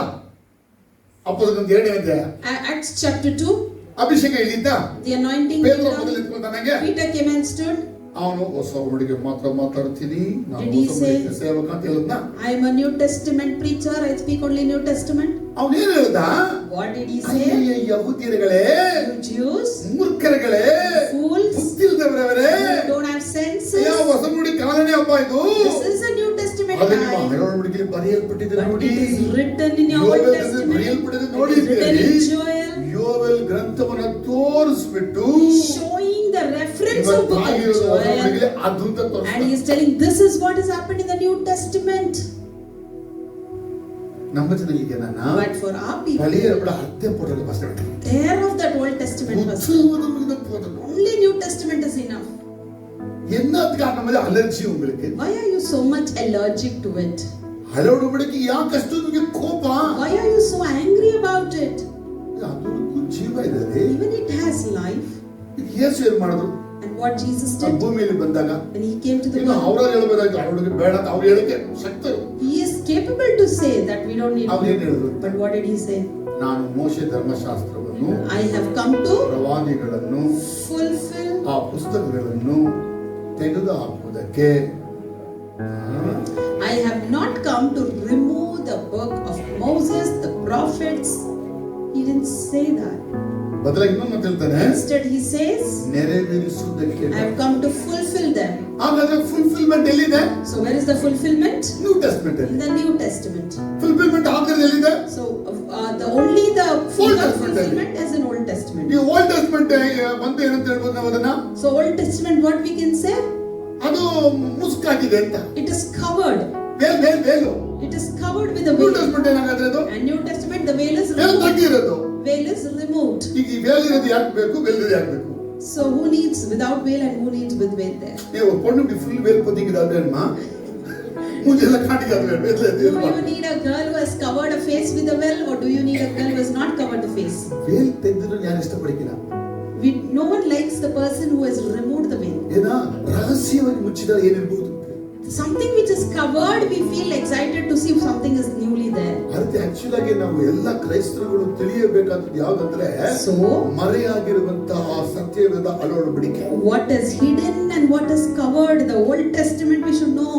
ನಿಜವಾಗ್ಲೂ ವೇಲಾಗಿದೆ ಅಂತ. Is that truly covered as a veil? ಮೋಶೆಯ ಗ್ರಂಥವನ್ನ ಇಸ್ರಾಯೇಲ್ ಇದುವರೆಗೂ ಅರ್ಥ ಮಾಡ್ಕೊಳ್ಳಿ.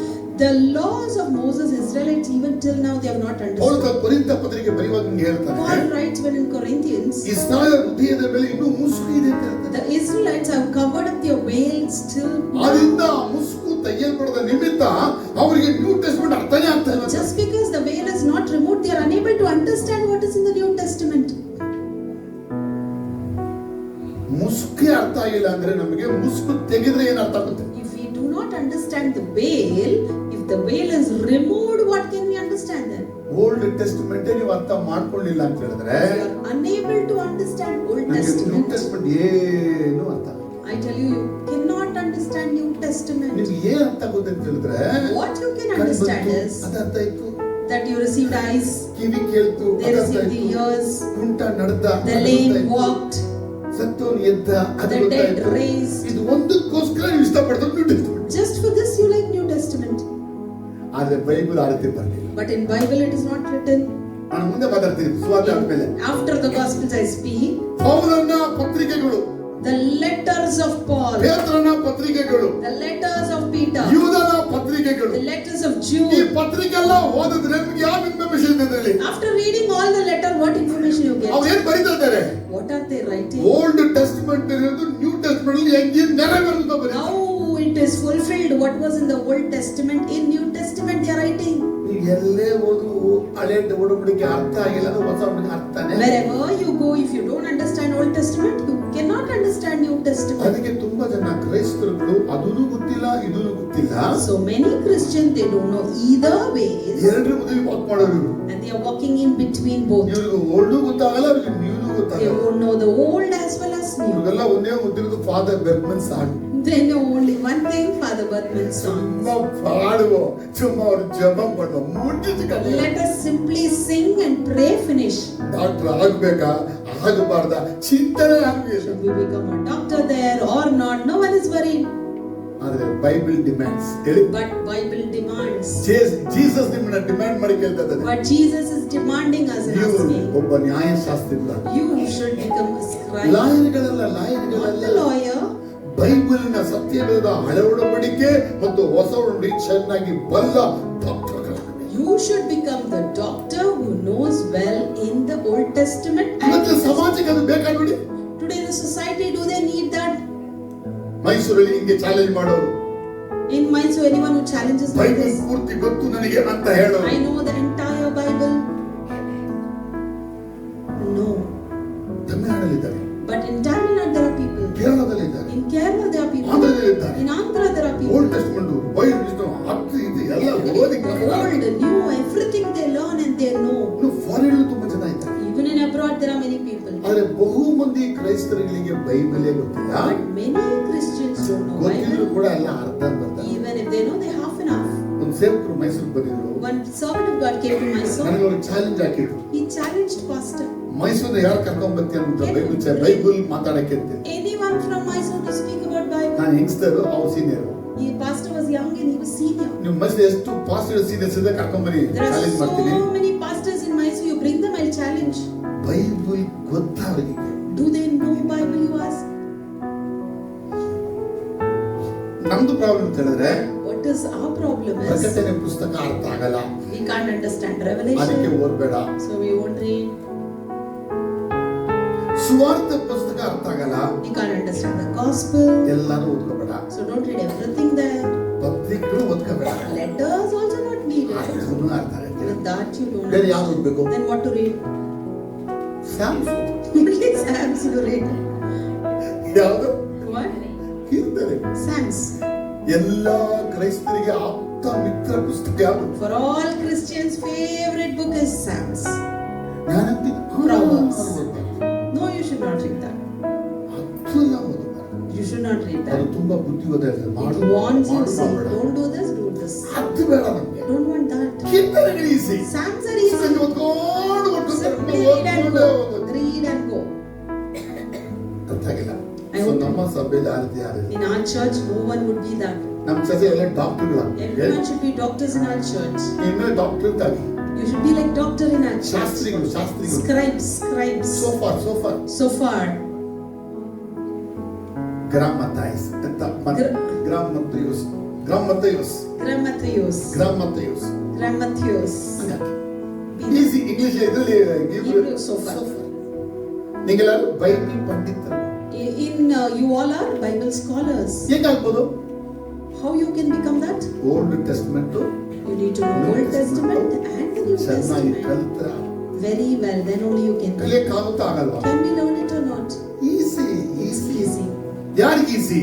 For whom it is easy? Jesus ಜೊತೆ One who is with Jesus. ಕಲಿಸುವಾಗ ಏನ್ ಮಾಡ್ಬೇಕು? ಕಲಿಯುವಾಗ ಏನ್ When ಮಾಡ್ಬೇಕು? you are learning, what you should do?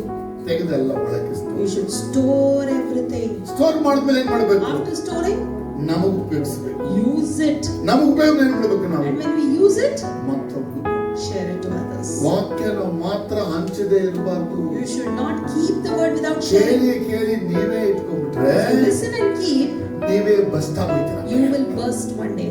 ನೀವು ಕೇಳ್ಬಿಟ್ಟು ಮತ್ತೊಬ್ಬರಿಗೆ ಹೇಳಿದ್ರೆ If you listen and share it to ನೀವು others, ಬಸ್ಟ್ ಆಗೋದಿಲ್ಲ. you will not be ಬೇರೆ bursted. Bust Others will burst. ಸಾಕಲ್ಲ? God bless you. God bless you.